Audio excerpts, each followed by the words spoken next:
சிறகடிக்க ஆசை சீரியலில் இனி என்ன நடக்க போகுது அப்படின்னு தான் பார்க்க போகிறோம். இங்கே மனோஜ் ரொம்பவே குழப்பமாக இருக்கார். குழப்பமாக இருந்துட்டு என்ன செய்யணும் புரியலையே அப்படின்னு சொல்லி முழிச்சிட்டு இருக்காரு. அப்போ ஸ்டாஃப் எல்லாம் திரும்பி திரும்பி பார்க்குறாங்க. என்ன பார்த்துட்டு இருக்கீங்களா என்ன அப்படிங்கிறாங்க. எஸ் சார் ரொம்பவே குழப்பமாக இருக்கீங்களா, என்ன சார் எதுவும் பிரச்சனையா அப்படிங்கிறாங்க. என் பிரச்சனைக்கு நீங்கள் தீர்வு பண்ண முடியுமா, உங்கள் வேலையை ஏதோ அதை மட்டும் பாருங்கள் அப்படிங்கிறாங்க. உடனே அதில் உள்ள ஸ்டாஃப் சொல்கிறாங்க, நம்ம ஓனர் வந்து ஏதோ ஒரு வகையில் பயந்துட்டாலே தான் அது மட்டும் தெரியுது அப்படிங்கிறாங்க. டேய் நம்மளுக்கு என்னடா ஒழுங்கா சம்பளம் தரானா அதை மட்டும் பாரு அப்படிங்கிறாங்க. எங்கடா சம்பளம் தரான், 1ஆந்தேதி சம்பளம்னு சொன்னான், 6ஆந்தேதி 7ஆந்தேதி தரான் அப்படிங்கிறான். சரி அதாவது தாராமலை விடு, நம்மளை ஒருத்தனும் வேலைக்கே வச்சுக்கிட மாட்டேன்னு சொன்னான், இந்த இழிச்சு வாயினாவது நம்மளை வேலைக்கு வச்சுக்கிறானே அப்படிங்கிறாங்க. சரி சரி விடு விடு நம்ம வேலையை பார்ப்போம் அப்படின்னு சொல்லிட்டு வேலையை பார்க்க ஆரம்பிக்கிறாங்க. இந்த சூழ்நிலையில் மனோஜுக்கு ரொம்பவே கஷ்டமாக இருக்குது. நம்ம இப்போ தான் வளர்ந்து வந்துடலாம், பெரிய ஆள் ஆயிடலாம், ரோஹிணி அப்பா ஜெயிலேருந்து வந்த பிறகு ஒட்டுமொத்த சொத்து நம்மளுக்கு வந்துடும், பெரிய கோடீஸ்வரன் ஆயிடலாம், நம்ம நாட்டிலே நம்ம தான் பெரிய ஆளாயிடலாம் அப்படி இப்படின்னு கனவு கொண்டுட்டு இருக்கோம். ஒன்றுமே நடக்காதா, என் லைஃபே அவ்வளோதான் முடிய போதா, இன்னும் எனக்கு குழந்த கூட பிறக்கலையே அப்படி இப்படின்னு சொல்லிட்டு ரொம்ப ஃபீல் பண்ணுறாரு. ரோஹிணி சொன்ன மாதிரி நம்ம சீக்கிரம் ஹாஸ்பிட்டலில் போய் இது பண்ணி நம்ம குழந்தைய ஆகிருக்கணுமோ, ஐயோ என் வாழ்க்கை முடிச்சிருமா அப்படி இப்படின்னு குழம்புறாரு. இவன் தம்பி வேறு அப்படி பண்ணிடுவான்னு சொல்கிறாங்களே, தம்பின்னா யார் முத்து பண்ணுவானா ரவி பண்ணுவானா அப்படின்னு சொல்லிட்டு ரொம்ப யோசிக்கிறாங்க. ஆகா அவங்க என்னவும் பண்ணிட்டு போகிறானுங்க, அவனை பற்றி நம்மளுக்கு என்ன கவலை, நம்ம எதுக்கு நம்மளுக்கு எதுவும் ஆகிடக்கூடாது, நான் இவ்வளோ பெரிய கடையை வச்சுருக்கேன், இத்தனை ஷாப்புக்கு ஓனராக இருக்கேன், எங்கள் மாமா பிஸ்னஸ் எனக்கு வரப்போகுது, இந்த நேரத்தில் இப்படி கொண்டு லெட்டர் கொடுக்கானோ, ஒருவேளை என்னை பயங்காட்டுறதுக்காக கொடுப்பானோ, ரோகிணி சொன்ன மாதிரி இருக்குமோ அப்படிங்கிறாங்க. ஒருவேளை உண்மையிலேயே நடந்துட்டுனா அப்படின்ட்டு ரொம்பவே யோசிக்காரு. சே நம்ம சந்தோஷத்தை கேட்டால் தான் கரெக்டாக இருக்கும் அப்படின்னு சொல்லிட்டு சந்தோஷத்துக்கு ஃபோன் அடிக்கிறாங்க. ஃபோனை பார்க்குறாரு மனோஜ். தூங்கும் போது தான் அவன் டிஸ்டர்ப் பண்ணுவான், சரி ஃபோன் எடுக்க வேண்டாம் அப்படின்னு சொல்லிட்டு ஃபோன் எடுக்கலை, 2ஆவது ஃபோன் அடிக்கிறாரு. உடனே என்ன மனோஜ் தூங்கிட்டு இருக்கும்போது டிஸ்டர்ப் பண்ணுறேன், இவ்வளோ நேரத்துக்கு நான் தூங்கிட்டு இருக்கணும் உனக்கு தெரியாதா அப்படிங்கிறாங்க. அதெல்லாம் நல்லாவே தெரியும், உனக்கு அதை தவிர வேறு என்ன வேலை இருக்குது அப்படிங்கிறாங்க. சரி சரி இன்றைக்கி நீ வேலைக்கு போயிட்ட அப்படின்னா பழசம் மறந்துடாத மனோஜ், நீனும் என் கூட தான் தூங்கிட்டு இருந்த அப்படிங்கிறாங்க. சரி அது இருக்கட்டும், இப்போ நீ நேராக கடைக்கு புறப்பட்டு வா அப்படிங்கிறாங்க. என்ன விஷயம் அப்படிங்கிறாங்க. எனக்கு ஒரு விஷயத்தில் ரொம்பவே குழப்பமாக இருக்குது அப்படிங்கிறாங்க. என்ன குழப்பம் ஏது குழப்பம்னு சொல்லு, நான் அதுக்கு ஏற்றாப்புல நான் பதில் சொல்கிறேன் அப்படிங்கிறாங்க. இல்லை நீ நேரில் வாப்போ தான் அவன்கிட்ட சொல்ல முடியும் அப்படிங்கிறாரு மனோஜ். அதுக்கு சந்தோஷ் வந்து மனோஜ்கிட்ட சொல்கிறாங்க, இந்த மாதிரி நாங்கள் வரணும் அப்படின்னு சொன்னால் 5 கிலோமீட்டர் ஆயிரும், இந்த 10 கிலோமீட்டருக்கு பெட்ரோலுக்கு யார் காசு தருவா அப்படிங்கிறாங்க. நண்பனுக்கெலாம் நீ வந்து பெட்ரோலுக்கு காசு கேட்பியா அப்படிங்கிறாங்க. தலைவா நீ எத்தனை விஷயத்தில் என்கிட்ட காசு தந்தால் தான் செய்வேன்னு சொல்லியிருக்க, இன்றைக்கி என்ன எப்படி பேசுகிற அப்படிங்கிறாங்க. சரி நான் காசு தந்து தொலைகிறேன் வா, 100 இருந்தால் போதுமா அப்படிங்கிறாங்க. 100 200 தருவேன்னா சொல்லு வரேன் அப்படிங்கிறாங்க. தலைவா 200 எனக்கு இன்றைக்கி ஒரு மேட்டரே கிடையாது அப்படிங்கிறாங்க. அப்போ ஒரு 500 கொடு அப்படிங்கிறாங்க. முதல்ல நான் தாரேன், முதல்ல வந்து சேரு அப்படிங்கிறாங்க. நேராக பைக் எடுத்துகிட்டு வராங்க. கொண்டா காசை கொண்டா அப்படிங்கிறாங்க. காசு தான் முதல்ல முக்கியமாக, நண்பனுக்கு என்னாச்சு ஏதாச்சுன்னு கேட்க மாட்டியா அப்படிங்கிறாங்க. நீ காசுனால் என்னென்னாலும் செய்வேன்னு எனக்கு தெரியும், நானும் உங்களோட சேர்ந்து அப்படியே ஆகிட்டு போகிறேன், காசை கொண்டா அப்படிங்கிறாங்க. 500 வாங்கி போய் வச்சுக்கிறாங்க. ரைட்டு உன்ட்டெல்லாம் வாங்க முடியாதுப்பா அதுக்கு தான் அப்படிங்கிறாரு. இது என்ன விஷயம் சொல்லு அப்படிங்கிறாங்க.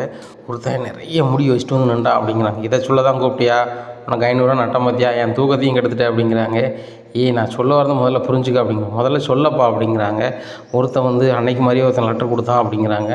உனக்கு லெட்டர் கொடுத்தானா, என்ன லவ் லெட்டராக கொடுத்தான் அப்படிங்கிறாங்க. விளாண்டுக்கிட்டு இருக்காத அப்படிங்கிறாங்க. இல்லைப்பா நீ தான் கூப்பிட்டு விளாண்டுக்கிட்டு இருக்கேன், நான் பார்க்கில் நல்லா தூங்கிட்டு இருந்தேன், செம்மையாக தூங்கிட்டு இருந்தேன், என்ன இந்த காலத்தில் சொர்க்கத்தை பார்க்க முடியுமா, ஆனால் நான் கனவுல பார்த்துட்டு இருந்தேன், நீ அதை கெடுத்து விட்டுட்ட அப்படிங்கிறாங்க. இப்போ நான் சொல்கிறத கேளு, என் தூக்கத்தை ஒருத்தன் கெடுத்துட்டான் அப்படிங்கிறாங்க. என் தூக்கத்தையும் தான் நீ கெடுத்துட்ட அப்படிங்கிறாங்க. பாண்டியா நான் சொல்ல பதில் பேசிகிட்டு இருக்காத அப்படிங்கிறாங்க. என் பேரை நீ மாற்றிட்டியா, என் பேர் சந்தோஷ் அப்படிங்கிறாங்க. சரி ஏதோ வாயில் வந்துருச்சு, இப்போ எனக்கு ஒரு ஐடியா சொல்லு அப்படிங்க. என்ன அப்படிங்கிறாங்க. அவன் இந்த கடுதாசியை கொடுத்துருக்கான் பாரு அப்படிங்கிறாங்க. அந்த கடுதாசியை பார்க்குறாரு. பார்த்தோன்னே அவர் சிரிக்கிறாரு. ஏன் சிரிக்கிற சந்தோஷம் அப்படிங்கிறாங்க. இல்லை நீ ஒரு பயந்தாங்களேன்னு சொல்லிட்டு யாராவது செஞ்சுருக்காங்க அவ்வளோதான் விடு அப்படிங்கிறாங்க. இல்லை அதை அப்படி எடுத்துக்கிட முடியாது, உன்னை சுற்றி இருக்கவங்களால பிரச்சனை வரும் அப்படின்னு சொல்லிட்டு சொன்னாங்க இந்த லெட்டரில். அதை நான் பார்த்துட்டு எனக்கு இப்படி இருக்குது அப்படின்னு சொல்லி ஜோசியர்கிட்ட சொன்னால் அதுக்குள்ளே பரிகாரம் சொன்னார், நான் பிரச்சனை இல்லாமல் இருக்கேன், இப்போ தான் ஓரளவு பரவாயில்லை. இப்படி இருக்கும்போது இப்போ இன்னொரு லெட்டரை கொடுத்துட்ருக்காங்க, எனக்கு ரொம்பவே பயமாக இருக்குது, நான் ஏதாவது வச்சுக்கிடுவோன்னு சொல்லுவாங்க, எனக்கு ரொம்ப பயமாக இருக்குது அப்படிங்கிறாங்க. உன் தம்பி ஏதோ பண்ணிடுவான்னு சொன்னால் அதில் உனக்கு வந்து கவலை இல்லை, உங்கள் அம்மா ஏதோ பண்ணிக்கிடுவாங்கன்னு சொல்லி இதில் எழுதியிருக்கு, அதில் உனக்கு கவலை இல்லை, உங்கள் அம்மா வந்து போய் சேர்ந்தாலோ உன் தம்பி ஒரு பழி ஏற்றாலோ உனக்கு பிரச்சனை இல்லை, உனக்கு வந்து நீ நல்லா இருக்கணும்னா அப்படிங்கிறாங்க. இங்கே பாரு சந்தோஷ், யார் எப்படியும் போகிறாங்க, நான் நல்லா இருக்கணும்னு தான் நான் நினைப்பேன், சரியா, வேறு ஒன்றுமே கிடையாது. அம்மா அவங்க வாழ்ந்து முடிச்சிட்டாங்க, என் தம்பி அவன் ஒரு டிரைவர் கிடக்காமல முத்து பார்த்து அவன் எக்கேடும் கெட்டு போகிறான், அவனை எனக்கு சுத்தமாகவே பிடிக்காது, ரவி இப்படி செய்ய போகிறதில்ல, ஆனால் அவன் தான் செய்ய போகிறான், ரவிக்கே ஆனால் கூட எனக்கு ஒன்றும் பிரச்சனை இல்லை, ஏன்னா எனக்கு எதுவும் ஆயிடக்கூடாது, இப்போ என்ன பண்ணுறது அப்படிங்கிறாங்க. நான் யார், உனக்கு ஜோசியக்காரனா, இல்லைனா நான் ஒரு மந்திரவாதியா, இல்லை ஏதோ உனக்கு பண்ண முடியுமா அப்படிங்கிறாங்க. ஓ, ஜோசியக்கார்ட்ட இதை கேட்கலாம்ல அப்படின்னு சொல்லிட்டு சந்தோஷம் கூப்பிட்டதே இதுக்கு தான், ஏதாவது ஐடியா கொடுப்பேன்னு சொல்லிட்டு தான் அந்த ஜோசியக்காரை போய் பார்ப்போம் வா அப்படிங்கிறாங்க. இங்கே பாரு, இந்த வெயிலுக்குள்ளே அங்கங்கே லாந்த முடியாது, உன் கடையில் ஏசி போட்டிருக்கேன்னு சொல்லிட்டு தான் நான் அந்த மரத்து இணல்லேருந்து இங்கே வந்தேன், இப்போ நீ வந்து நீ வெயிலில் கூட்டி போனால் நான் வரமாட்டேன் அப்படிங்கிறாங்க. நான் காரில் தானே கூப்பிட்டு போகிறேன், காரில் ஏசி இருக்குல்ல அப்படிங்கிறாங்க. ஓ, என் பைக் விட்டுட்டு உங்கள் காரில் போவாங்க, சரி சரி, ஓன் பெட்ரோலு ஓன் டப்பு, ரைட்டு போவோம் அப்படின்னு சொல்லிட்டு காரில் நேராக ஜோசியக்கார்ட்ட போகிறாங்க.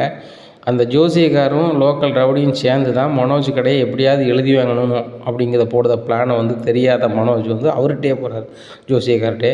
ஜோசியக்காரை பார்த்தோன்னே ஐயா அப்படிங்கிறாரு. ரைட்டு, நான் நீ வர வைக்கணும்னு நினச்சேன், வந்துட்டேன், சரி ரைட்டு, உன் காசை பூரா உறிஞ்சிருவோம், உன் லோக்கல் ரவுடி வந்து உன் கடையை எழுதிவாங்கன்னு நினைக்கான், எது ஓகேவாதுன்னு பார்ப்போமே அப்படின்னு சொல்லிட்டு சொல்லுங்கள் தம்பி அப்படிங்கிறாங்க. ஐயா, அன்னைக்கு மாதிரி இன்றைக்கி ஒரு ஆள் கொடுத்து லெட்டர் கொடுத்தாரு அப்படிங்கிறாங்க. உடனே அவர் சிரிக்கிறாரு. உங்களுக்கே காலத்தூதன் வந்து உங்களுக்கு லெட்டர் கொடுத்துட்டே இருக்காரா அப்படிங்கிறது. காலத்தூதனா அப்படிங்கிறாங்க. ஆமாம் ஆமாம், விதி முடிகிறவங்களுக்கு இப்படி தான் ஒன்று கொடுப்பாங்க அப்படிங்கிறாங்க. என்னையா சொல்கிறீங்க அப்படிங்கிறாங்க. அதே மாதிரி தான் எனக்கு தெரிஞ்சவங்க ஒரு ஆள் வந்து ஜோசியம் பார்க்குறாரு, அவர் வந்து வடநாட்டில் பார்க்குறாரு, அவர்கிட்ட இதே மாதிரி ஒரு கஸ்டமர் போயிருக்காரு, போகும்போது அவங்க சொன்ன தகவல் தான் இது, நீ சொன்னதை எல்லாமே சொல்கிறாங்க அப்படிங்கிறாங்க. அப்போ அவருக்கு என்ன தான் ஆச்சு அப்படிங்கிறாங்க. அவ்வளோதான், போய் சேர்ந்துட்டான், அந்த லெட்டரில் வந்திருக்கதா காமெடின்னு நினச்சான், போய் சேர்ந்துட்டான், நம்ம என்ன செய்ய முடியும் அப்படிங்கிறாங்க. உடனே சந்தோஷ் சொல்கிறாரு, சார் அப்போ என்ன தான் செய்கிறது, அப்போ மனோஜுக்கு வேறு வழியே இல்லையா, இந்த பிஸ்னஸ் அவன் பண்ணி பெரிய ஆளாக வர முடியாதா அப்படிங்கிறாங்க. அதுக்கெலாம் பரிகாரம் இருக்குது, அதை செய்த மாதிரி செஞ்சால் அவர் பிஸ்னஸே பண்ண வேண்டாம், ஆனால் பெரிய கோடீஸ்வரர் ஆயிடுவார், ஆனால் அதை இவர் செய்யணும் அப்படிங்கிறாங்க. என்ன செய்யணும் அப்படிங்கிறாங்க. இங்கே பாருங்கள் தம்பி, இது ரொம்பவே நம்பணும், நம்பிக்கை தான் வாழ்க்கை அப்படிங்கிறாங்க. சார் நானாக நம்பிக்கையில் தான் இருப்பேன், ஆனால் மனோஜ் யாரையும் நம்ப மாட்டான் அப்படிங்கிறாங்க. அவர் நம்பாமலாம் ஒரு வாரம் நான் சொல்கிறதுக்கு வந்து கலர் கலராக ட்ரெஸ்ஸை போட்டார் அப்படிங்கிறாங்க. உடனே ஆமாசாமி நீங்கள் சொன்னதான் நான் கேட்டோம்ல அப்படி இப்படிங்கிறாரு மனோஜ். மனோஜுக்கும் பாருங்கள், இது நான் வந்து ஒரு சில மந்திரங்களும் சொல்ல வேண்டியிருக்கும், உங்களை வச்சுக்கிட்டு தான் சொல்லணும், உங்கள் நண்பரை முதல்ல நீங்கள் அனுப்பிவிடுங்க அப்படிங்கிறாங்க. சந்தோஷ் தப்பாக வச்சுக்காதீங்க, கொஞ்சம் வழி நில்லுங்களேன் அப்படிங்கிறாங்க. நண்பனை கூப்பிட்டு வந்து வழி நிற்க சொல்கிற, அது இவர் சொல்கிறோன்னு நீ கேட்குற, எனக்கு இந்த இடம் சரியாக படலை மனோஜ், சரி பார்த்துக்கோ அப்படின்னு சொல்லிட்டு சந்தோஷம் வெளில போய் நிற்கிறாரு. இந்த சூழ்நிலையில் சொல்கிறாரு, இங்கே பாருங்கள், எதுக்கு உங்கள் நண்பரை அனுப்புனேன் அப்படின்னு சொன்னால், உங்களுக்கு சொல்ல வேண்டிய விஷயம் உங்கள் காதுக்கு மட்டும்தான் கேட்கணும், வேறு யாரு காதுக்கும் கேட்கக்கூடாது. இந்த ரூமில் நான் இருக்கேன், சரியா, நீங்கள் இருக்கிறீங்க, அது போக நான் சோபி உங்களுக்கு போட்டு பார்த்துட்டு உங்களுடைய இலக்கணம் எல்லாத்தையும் பார்த்துட்டு தான் நான் சொல்லுவேன் அப்படிங்கிறாங்க. சரிங்கய்யா அப்படிங்கிறாங்க. உங்கள் பிறந்த தேதியை சொல்லுங்கள் அப்படிங்கிறாங்க. என் தேதி உங்களுக்கு தெரியுமா அப்படிங்கிறாங்க. உங்களை மாதிரி லட்சம் ஆட்கள் வராங்க, அவங்களுக்கெல்லாம் நான் பார்த்துட்ருக்கேன், எவ்வளோ கூட்டம் இருக்குது நீங்கள் பார்த்துட்ருக்கீங்க, அப்படி இருக்கும்போது வந்து உங்கள் பேர் மட்டும் தான் எனக்கு தெரியும், எனக்கு மற்ற தகவல் எனக்கு மறந்துடுச்சு, எல்லாம் எழுதி கொடுங்க அப்படின்னு எல்லாத்தையுமே எழுதி கொடுக்குறாங்க. கொடுத்துட்டு சும்மையாக அதை பில்டப் பண்ணுறாங்க. அங்கே மாறு வேஷத்தில் ஒரு தாடியை ஒட்டிக்கிட்டு அந்த லோக்கல் ரவுடி உட்காந்துருக்காரு கொஞ்சம் தள்ளி. அவர் இவரை பார்த்துட்டு, ஆச்சு பார்த்து செய்யுங்க, உங்களுக்கு என்ன ஒன்றா செஞ்சுருவோம், கடை எனக்கு வேணும் அப்படின்னு சொல்லி சிக்னல் கேட்டுதாங்க. சரி சரி பண்ணிடலாம், இருக்கிறதையும் கறந்துடலாம், நம்ம கடையும் எழுதி வாங்கிடலாம் அப்படின்னு சொல்லிட்டு சிக்னல் காமிக்காங்க. இந்த ஜோசியக்காரர் தான் நம்மளுக்கு வாழ்க்கையே நம்மளுக்கு கிடைக்க பண்ண போகிறாரு, நம்ம வாழ்நாளில் நீண்டு வாழ போகிறோம், அதுக்கு இந்த ஜோசியக்காரர் தான் உதவி பண்ண போகிறாருன்னு சொல்லிட்டு மனோஜ் நினச்சிட்ருக்காரு. மனோஜ்கிட்ட எப்படியாவது கடையை எழுதி வாங்கிடணும் அப்படின்னு நினைக்காரு ஜோசியக்காரனும் லோக்கல் ரவுடியும். எப்படியாவது இவன் வந்து குழப்பவாதியாக இருக்கான், ரொம்பவே குழப்பி இவன்ட்ட வாங்கிடணும் அப்படின்னு நினச்சிட்ருக்காங்க. இது தெரியாத மனோஜும் பயங்கரமாக சாமி கும்பிட்டுருக்காங்க. இந்த அட்மாஸ்பியர் இங்கே இருக்க சுற்றி சூழலை பார்க்குறாரு அவர் சந்தோஷுக்கு பிடித்தமாகவே இல்லை, இது ஏதோ ஏமாத்துக்காரங்க பண்ணது மாதிரிலாம் இருக்குது, எல்லாமே சினிமாவில் வர மாதிரி செட்டிங்கெல்லாம் இருக்குது அப்படி இப்படின்னு பார்த்துட்ருக்காரு. சரி நம்மளுக்கு எதுக்கு, மனோஜ் கூப்பிட்டு வந்திருக்கா, நம்ம பாட்டில் இருப்போமே அப்படின்னு சொல்லிட்டு இருக்கார். இப்படியா இருக்குது. இந்த சூழ்நிலையில் மனோஜை சொல்கிறாங்க, இந்த மாதிரி உங்களுக்கு வந்து அவன் எழுதி தந்த லெட்டர் வந்து எந்த தப்புமே இல்லை, உங்களுடைய ஜாதகத்தில் அப்படி தான் இருக்குது, நீங்கள் வந்து சனி பிடிச்சி ஆடுதீங்க, அதனால் ஒன்றும் செய்ய முடியாது அப்படிங்கிறாங்க. அப்போ என்ன தான் எனக்கு ஒரு வழியே இல்லையா அப்படிங்கிறாங்க. இல்லை ஜாதகத்தில் அப்படி தான் இருக்குது, நீங்கள் ஏதாவது பண்ண தான் போகிறீங்க, உங்கள் லைஃப் முடிஞ்சிச்சு அவ்வளோதான், போய்ட்டு வாங்க மனோஜ், இந்த காசு நீங்கள் வேண்டாம் தர வேண்டாம், போய்ட்டு வாங்க அப்படிங்கிறாங்க. சாமி எப்படி நல்லா இருப்பீங்க, எப்படியாவது என்னை காப்பாற்றுங்க அப்படிங்கிறாங்க. நீங்கள் தான் சொன்னீங்களே ஏதோ பரிகாரம் பண்ணால் சரியாயிருன்னு சொல்லிட்டு அப்படிங்கிறாங்க. இல்லை அந்த பரிகாரம் நீங்கள் பண்ணதுக்குள்ள மனநிலையில் நீங்கள் இல்லை அப்படிங்கிறாங்க. நீங்கள் சொல்லாமே என்கிட்ட அந்த மனநிலையில் இல்லைன்னு சொன்னீங்கன்னா எப்படி அப்படின்னு சொல்லி அந்த ஜோசியக்கார்ட்ட கேட்குறாங்க மனோஜ். இல்லை அதை நீங்கள் பண்ணிக்க மாட்டீங்க, நீங்கள் ரொம்ப ஆசைப்பட்டு அதை பண்ணியிருக்கீங்க, அந்த விஷயத்த வந்து நீங்கள் வந்து வேற ஆள் கொடுக்கணும்னு சொல்லும்போது செய்ய மாட்டீங்கள்ல அப்படிங்கிறாங்க. இப்போ பாருங்கள், எனக்கு என் உயிர் தான் முக்கியம், நீங்கள் என்ன சொன்னாலும் நான் கேட்குறேன் அப்படிங்கிறாங்க. என்ன சொன்னாலும் கேட்பீங்களா, ஆமாம் அப்படிங்கிறாங்க. சரி உங்கள் பிஸ்னஸை வேறு ஆள் கொடுக்கணும்னு சொன்னால் ஏற்றுப்பீங்களா அப்படிங்கிறாங்க. அது எப்படி கொடுக்க முடியும் அப்படிங்கிறாங்க. அதான் சொல்கிறேன், உங்கள் பிஸ்னஸால தான் பிரச்சனை. ஏற்கனவே இந்த பிஸ்னஸ் வச்சுருந்தவங்களுக்கு ஏகப்பட்ட பிரச்சனை. அவங்க பேசாமல் உங்கள்கிட்ட பொறுத்து விட்டு போயிட்டாங்க. ஆனால் நீங்கள் ஓனர்ஷிப்பை கொஞ்சம் மாற்றணும். மாற்றி நீங்கள் ஒரு ஆள்கிட்ட கொடுக்கணும். அப்போ கொடுத்தா எப்படி எனக்கு தருவாங்க அப்படிங்கிறாங்க. அது நமக்கு நம்பிக்கையான ஆள்கிட்ட கொடுக்கணும். அவங்க மாற்றி உங்களுக்கு எழுதி தரணும். அந்த மாதிரி பண்ணணும். அப்படி பண்ணுனா கண்டிப்பாக வந்து உங்களுக்கு எந்த பிரச்சனையும் இல்லை. அதுபோக நீங்கள் ஒன்று செய்யணும். ஒரு யாகம் ஒன்று நடத்த போகிறேன், அதுக்கு ஒரு 5,00,000 செலவாகும் அப்படிங்கிறாங்க. உடனே சாமி ஒன்று செய்வோமா, 5,00,000 எப்படியாவது நான் பெரட்டி தந்துடுறேன் அப்படிங்கிறாங்க. உங்கள் அக்கௌண்ட்டில் இல்லையா அப்படின்னு சொல்லி ஜோசியர் கேட்குறான். ஆகா நம்ம அக்கௌண்ட்டில் இருக்குது அப்படி சொல்லுதார் அப்படின்னு சொல்லிட்டு இருக்குது நான் அதை தந்துடுறேன், அதை வச்சு என் உயிரை காப்பாற்ற முடியாதா அப்படிங்கிறாங்க. இப்போ பாருங்கள், யாகம் நடத்துறதுக்கு இவ்வளோ செலவாயிரும், அதை கொடுங்க. அது போக உங்கள் சொத்தை வந்து வேறு பேரில் மாற்றி மறுபடியும் உங்களுக்கு எழுதி தரணும் அப்படிங்கிறாங்க. அப்போ என் வீட்டம்மா பேருக்கு எழுதி கொடுத்து நான் எழுதி வாங்கிக்கிறேன் அப்படிங்கிறாங்க. இல்லை உங்கள் ரத்த சம்மந்தமாக இருக்கக்கூடாது, உங்களுக்கு அவங்கள யாருன்னே தெரியக்கூடாது, என்ன அவங்களுக்கும் உங்களுக்கும் சம்மந்தமே இருக்கக்கூடாது அப்படி இப்படிங்கிறாங்க. அப்போ என்ன சாமி செய்கிறது, இப்போ நான் வந்து எங்கள் கடை எழுதி கொடுத்து திருப்பி தரமாட்டாங்கன்னா என்ன செய்கிறது அப்படிங்கிறாங்க. நம்பிக்கையான ஆள்கிட்ட கொடுக்கணும், அவங்க அப்போ தருவாங்க அப்படிங்கிறாங்க. அப்போ என் ஃப்ரெண்டு வந்தார்ல சந்தோஷ், அவர்கிட்ட கொடுத்து நான் வாங்கிட்டுமா அப்படிங்கிறாங்க. அவரோட மொழியே சரியில்லை தம்பி அப்படிங்கிறாங்க. நீங்கள் ஒரு நல்ல ஒரு ஆளை பார்த்து சொல்லுங்களேன் என் சாமி அப்படிங்கிறாங்க. சரி நான் நல்ல ஒரு ஆளை பார்த்து சொன்னேன் அப்படின்னு சொன்னால் நீங்கள் அவங்களுக்கு உங்கள் கடையை எழுதி கொடுப்பீங்களா? அந்த கடையை ஒரு வாரம் அவர் தான் ஓனராக இருப்பார். நீங்கள் அந்த கடைக்கு போகவும் கூடாது, வைக்கவும் கூடாது. ஆனால் எவ்வளோ வருமானம் வந்துச்சு எல்லாமே எழுதி தெளிவாக வச்சுருப்பார். என்ன நீங்கள் வந்து உங்கள் கடையில் சிசிடிவி வச்சுருங்க வேண்டாம். அவர் எவ்வளோ லாபம் வந்துச்சு என்ன விவரம் எல்லாமே பார்த்து வச்சுருப்பார். நீங்கள் அதை வந்து ஒரு வாரம் கழித்து வாங்கிக்கோங்க அப்படிங்கிறாங்க. சரி சாமி இப்படின்னா ஓகே நான் சம்மதிக்கிறேன். சரி கடையை எழுதி கொடுக்க போகிறோம், கொடுத்துட்டு ஒரு வாரம் கழித்து நானே வாங்கிக்க போகிறேன் அவ்வளோதானே. அப்படி பண்ணால் அப்படிங்கிறாங்க. அப்படி பண்ணுனா நீங்கள் எண்ணி 21 நாளில் பெரிய கோடீஸ்வரன் ஆயிடுவீங்க. சரிங்களா? ஒரு வெளிநாட்டிலேருந்து உங்களுக்கு பெரிய ஒரு பணம் முதலீடு உங்களுக்கு வரப்போகுது அப்படிங்கிறாங்க. அப்போ ரோகிணி அப்பா வெளியே வந்துடுவாரோ அப்படின்னு சொல்லிட்டு, ஆமாம் சாமி நீங்கள் சொல்லலாம் சரியாக தான் இருக்குது. என் பொண்டாட்டிக்கு வந்து ஃபாரின் தான், அவங்களுக்கு ஊர் மலேசியாவிலே பெரிய பணக்காரர் வந்து என் வீட்டுக்காரோட அப்பா. அவருக்கு ஏகப்பட்ட பிஸ்னஸ் நடக்குது. ஒரு சந்தர்ப்ப சூழ்நிலையில் பிஸ்னஸ் பார்ட்னர்கள்லாம் எல்லாம் சேர்ந்து வந்து இவர் மேலே தப்பு இருக்க மாதிரி காட்டி இவரை ஜெயிலுக்கு அனுப்பிட்டாங்க. அதனால் அந்த சொத்துலாம் எனக்கு வரப்போகுதுன்னு சொல்கிறீங்களா அப்படிங்கிறாங்க. எப்போ அந்த ஜாதகத்தில் இருக்கிறத சொல்கிறேன், ஃபாரின்லேருந்து உனக்கு பணம் வரப்போகுது, பெரிய ஆளாக போகிற, பல கோடி ரூபாய் நீ வந்து புரள போகிற. ஏன் பெட் இருக்குல்ல, பெட் தலைமாட்டிலே நீ கோடிக்கணக்கான பணத்தை வச்சு தான் தூங்கணுன்னா பார்த்துக்கோங்க அப்படிங்கிறாங்க. அப்போ நீங்கள் சொல்கிறது நான் உடனே செய்கிறேன் அப்படிங்கிறாங்க. ஒன்று செய், நான் சொல்கிறத நீ உனக்கு தெரியணும்ல. அப்போ நீ என்ன செய்ய, முதல்ல சிசிடிவி ஏற்பாடு பண்ணு உன் கடையில். சாமி அதை ஏற்பாடு பண்ணிடலாம், 10-15 வரும், நான் பண்ணிடுறேன் சாமி அப்படிங்கிறாங்க. சரி அதை பண்ணிவிட்டு என்ன எதுக்கு இதை சொல்கிறேன் அப்படின்னு சொன்னால், அங்கே எவ்வளோ வியாபாரம் ஆகுது ஏதாகுதுன்னு சொல்லிட்டு நீ ஒரு வாரம் கழித்து உனக்கு கணக்கு முடிக்குமேலோன்னு தெரிஞ்சிடும் இல்லைங்களா அப்படிங்கிறாங்க. சரி ரைட்டு அப்படிங்கிறாங்க. இந்த சூழ்நிலையில் சரி சாமி அப்படின்னு சொல்லிட்டு நான் போயிட்டு வரேன் அப்படிங்கிறாங்க. இங்கே பாருங்கள் கொஞ்சம் கொஞ்சம் பொறுமைக்கு வாங்க, யாகம் நடத்துறதுக்கு 5,00,000 கேட்டுறேன் அப்படிங்கிறாங்க. சாமி நான் இப்போ ஒரு 1 ஹவரில் நான் கேமரா மாட்ட விட்டுட்டு நான் நேராக அங்கே வரேன் அப்படிங்கிறேன். Right okay அப்படின்ட்டுறாங்க. நேராக மனோஜ் அப்படி போகிறாரு சந்தோஷமாக சிரிக்காரு. ஒன்றும் பிரச்சனை இல்லை அப்படிங்கிறாங்க. என்ன மனோஜ் வரும்போது ரொம்ப குழப்பமாக வந்தால் இப்போ ரொம்ப சந்தோஷமாக வரேன் அப்படிங்கிறாங்க. இல்லை எல்லாம் மாறப்போகுது அப்படிங்கிறாங்க. என்ன மாறப்போகுது அப்படிங்கிறாங்க. எல்லாம் மாறப்போகுது, சாமி ஒன்று சொல்லக்கூடாதுன்னு இருக்காரு அப்படிங்கிறாங்க. அவனை பார்க்க சாமியார் மாதிரியும் தெரியல, ஜோசியக்கார மாதிரியும் தெரியல, ஃப்ராடு மாதிரி தெரியுது, நீ அவனை நம்பிட்டு இருக்க அப்படிங்கிறாங்க.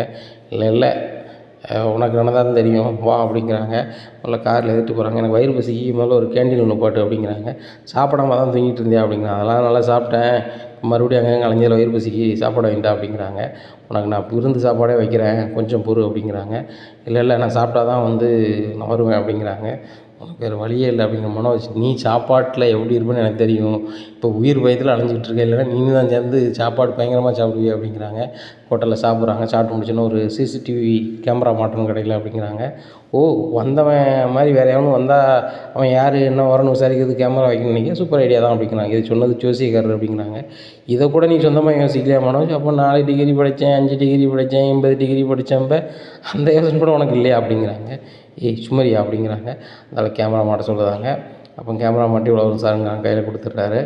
அப்போ சந்தோஷ் நான் பேங்க் வரைக்கும் போகிறேன், நீ கடையில் இருக்கியா அப்படிங்கிறாங்க. சரி போய்ட்டு வா அப்படிங்கிறாங்க. நேராக பேங்க்கு போகிறாங்க. பேங்க்கில் போய் 5,00,000 எடுக்கிறாங்க. எடுத்து நேராக ஜோசியர்கிட்ட கிளம்பணும் அப்படின்னு கிளம்பிட்டு இருக்காங்க. இங்கே ஜோசியரும் லோக்கல் ரவுடியும் பேசிகிட்டு இருக்காங்க. ஏய் ஜோசியரை பயங்கரமாக நல்லா இருக்கிற அப்படிங்கிறாங்க. அவன் என்னை நம்புதாம்னு தெரிஞ்சுக்கிட்டு தானே நீங்கள் வந்து என்னைய சொல்லி அந்த சொத்தை வாங்கி தாங்க இங்கே நான் சொத்தை வாங்கி தந்தால் எனக்கு எவ்வளோ தருவியே அப்படிங்கிறாங்க. அந்த சொத்து மார்க்கெட்டு விலை அதிகம், 1 கோடி வரும். ஆனால் அந்த கடைக்காரன் வந்து நான் கேட்டு பார்த்தேன், ஆனால் அவன் தரமாட்டேன்ட்டான். தொழில் பண்ணதவன் வந்து நல்ல பையனை தான் கொடுப்பேன்னு சொல்லிட்டு அவன்கிட்ட கொடுத்துட்டு போயிட்டான். இப்போ இவங்ககிட்ட வாங்க முடியாது. விசாரித்து பார்க்கையில் என் தம்பி ஒருத்தன் வந்து ஒரு ரப்சர் பிடிச்சவன்னு சொல்கிறாங்க. அவங்ககிட்ட ஏதாவது பேசினா பெரிய பிரச்சனை வரும் அப்படின்னு சொல்கிறாங்க. 2-3 பிரச்சனைகள்லாம் பண்ணியிருக்கான். திவாகர்னு ஒரு ரவுடி கிடந்தான். அப்புறம் சிட்டின்னு ஒருத்தங்கிட்ட பிரச்சனை பண்ணியிருக்கான்.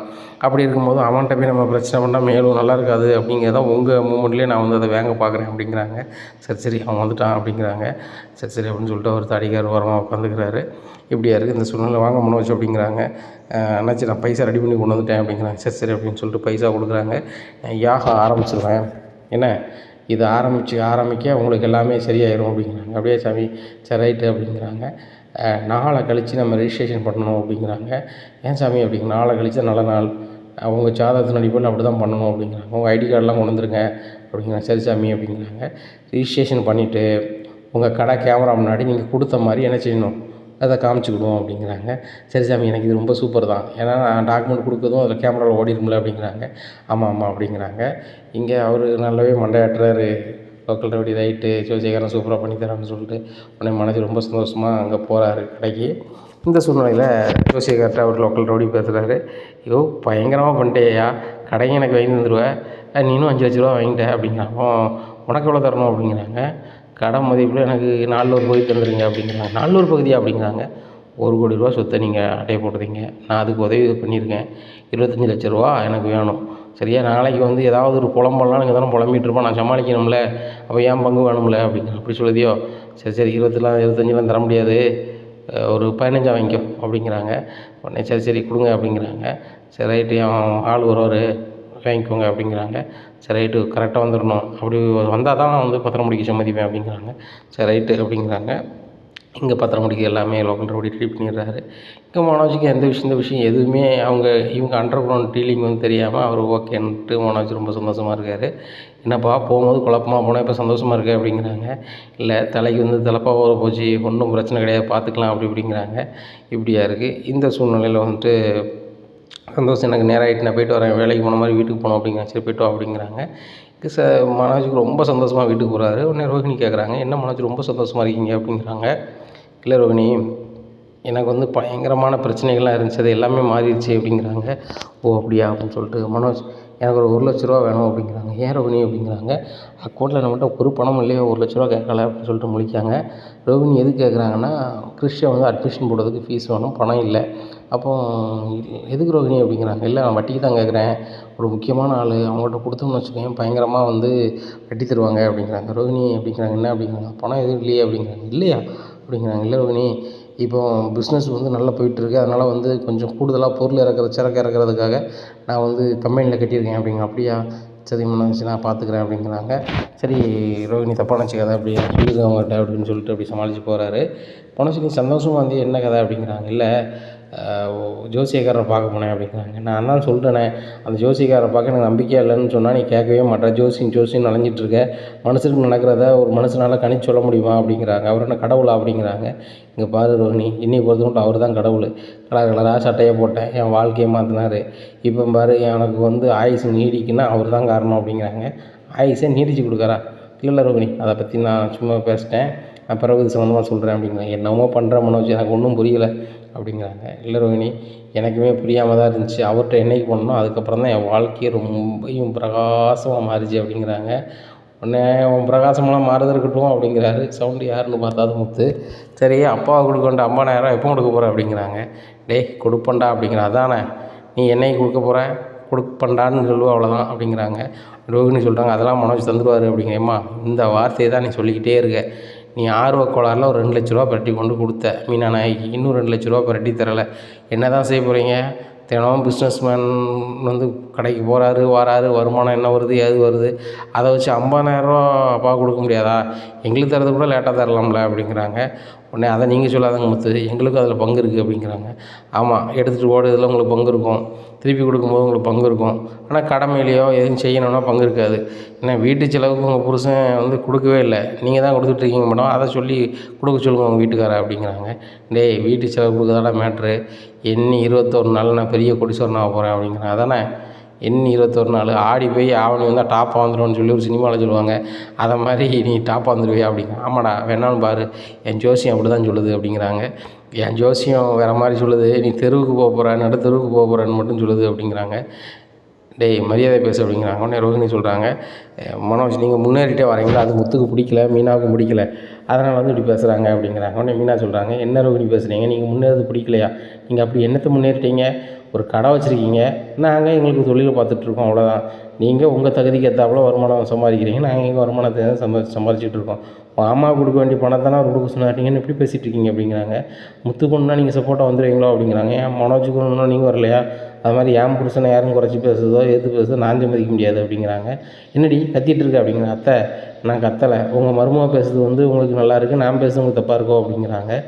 அப்படி பேசு மீனா, அப்படின்னா தான் அம்மா கரெக்டாக இருப்பாங்க அப்படிங்கிறாங்க. என்னடி வாய் நீளுது, எனக்கு சாப்பாடு கொண்டு வர சொன்னால் ரோட்டில் வாரவங்களுக்கும் போகிறவங்களுக்கும் சாப்பாடு போடுறேன், எனக்கு ஒன்றத்துக்காக அதை பிரியாணி வாங்கி கொண்டு கொடுக்குறேன், அதில் எனக்கு உடம்பு முடியாமல் நான் எவ்வளோ கஷ்டப்பட்டுன்னு எனக்கு தான் தெரியும். நான் வந்து எனக்கு ஏதாவது ஆயிரணும், நான் நடனப்பள்ளி எடுக்க முடியாமல் ரொம்ப கஷ்டப்படணும், அந்த மாதிரி இந்த வீட்டில் உள்ளவங்கள கஷ்டப்படுத்துறதுக்கே ஏன்டி நீங்கள் 2 பேருமே இருக்கீங்க அப்படிங்கிறாங்க. உடனே அண்ணாமலை வராங்க, மீனா நல்லது தான் பண்ணியிருக்கா, ரோட்டில் போகிறவங்களுக்கு சாப்பாடு போட்டு கொடுத்துருக்கா, வச்சுருக்கா, அது புண்ணியம் தானே அப்படிங்கிறாங்க. எப்பா, இதெல்லாம் அம்மாவுக்கு புரியாது, அண்ணா ஒரு ஓடு காலில் சொன்னப்போ அவனுக்கு சப்போர்ட்டாக பேசிகிட்டு இருக்காங்க, அப்பாவுக்கு கொடுக்க வேண்டிய பணத்தை எப்போ கொடுக்க போகிறேன்னு தான் கேட்டிருக்கேன், அவன் என்னெல்லாமோ பேசுகிறான் அப்படிங்கிறாங்க. எப்பா, இந்த 21 நாள் கழிச்சு நான் கோடிக்கணக்கிலான பணத்தில் நான் புரளுவேன், அன்றைக்கி நான் மொத்தமாக ஒரே செட்டில்மெண்ட் கொடுத்துட்றேன் அப்படிங்கிறாங்க. மனோஜ், என்ன மனோஜ் சொல்கிறீங்க அப்படிங்கிறாங்க. ஆமாம் ரோஹிணி, நான் வேறு ஒரு ஃபார்முலா பண்ணி வச்சுருக்கேன், 21 நாள் கழித்து எத்தனை கோடி கேட்டாலும் நான் கொடுக்க தயாராக இருக்கேன் அப்படிங்கிறாங்க. தலைவரை, எத்தனை கோடியா, முதல்ல மீனாக்கிட்ட களவாண்டு போனீங்க பார்த்தீங்களா, அந்த களவாண்டு போனால் 2 லட்சத்தை கொடுத்துருங்க, நான் எங்கடா களவாண்டு போனேன் அப்படிங்கிறாங்க. அட திருட்டு பேல, என் பொண்டாட்டி நகையை திருடிட்டு போனல, அதான் நாசுக்காக சொன்னேன், அந்த 2 லட்சத்தை கொடுத்துரு, அப்பா பணத்தை கொடுத்துரு, அதுக்கப்புறம் நீ கோடியில் பொருள் இல்லை தெருவில் பொருள் அது எங்களுக்கு தேவையில்லை மீனா, வயிறு பசி சாப்பாடு தான் அப்படிங்கிறாங்க. அதான் முத்து சாப்பிட்றாரு. சரி மீனா, நான் கிளம்புறேன் அப்படியே, நீங்கள் எங்கெங்கே போகிறீங்க இவ்வளோ நேரத்துக்கு அப்படிங்கிறாங்க. இல்லை, ஒரு ஆஃபர் இருக்குது, போயிட்டு வரேன் அப்படிங்கிறாங்க.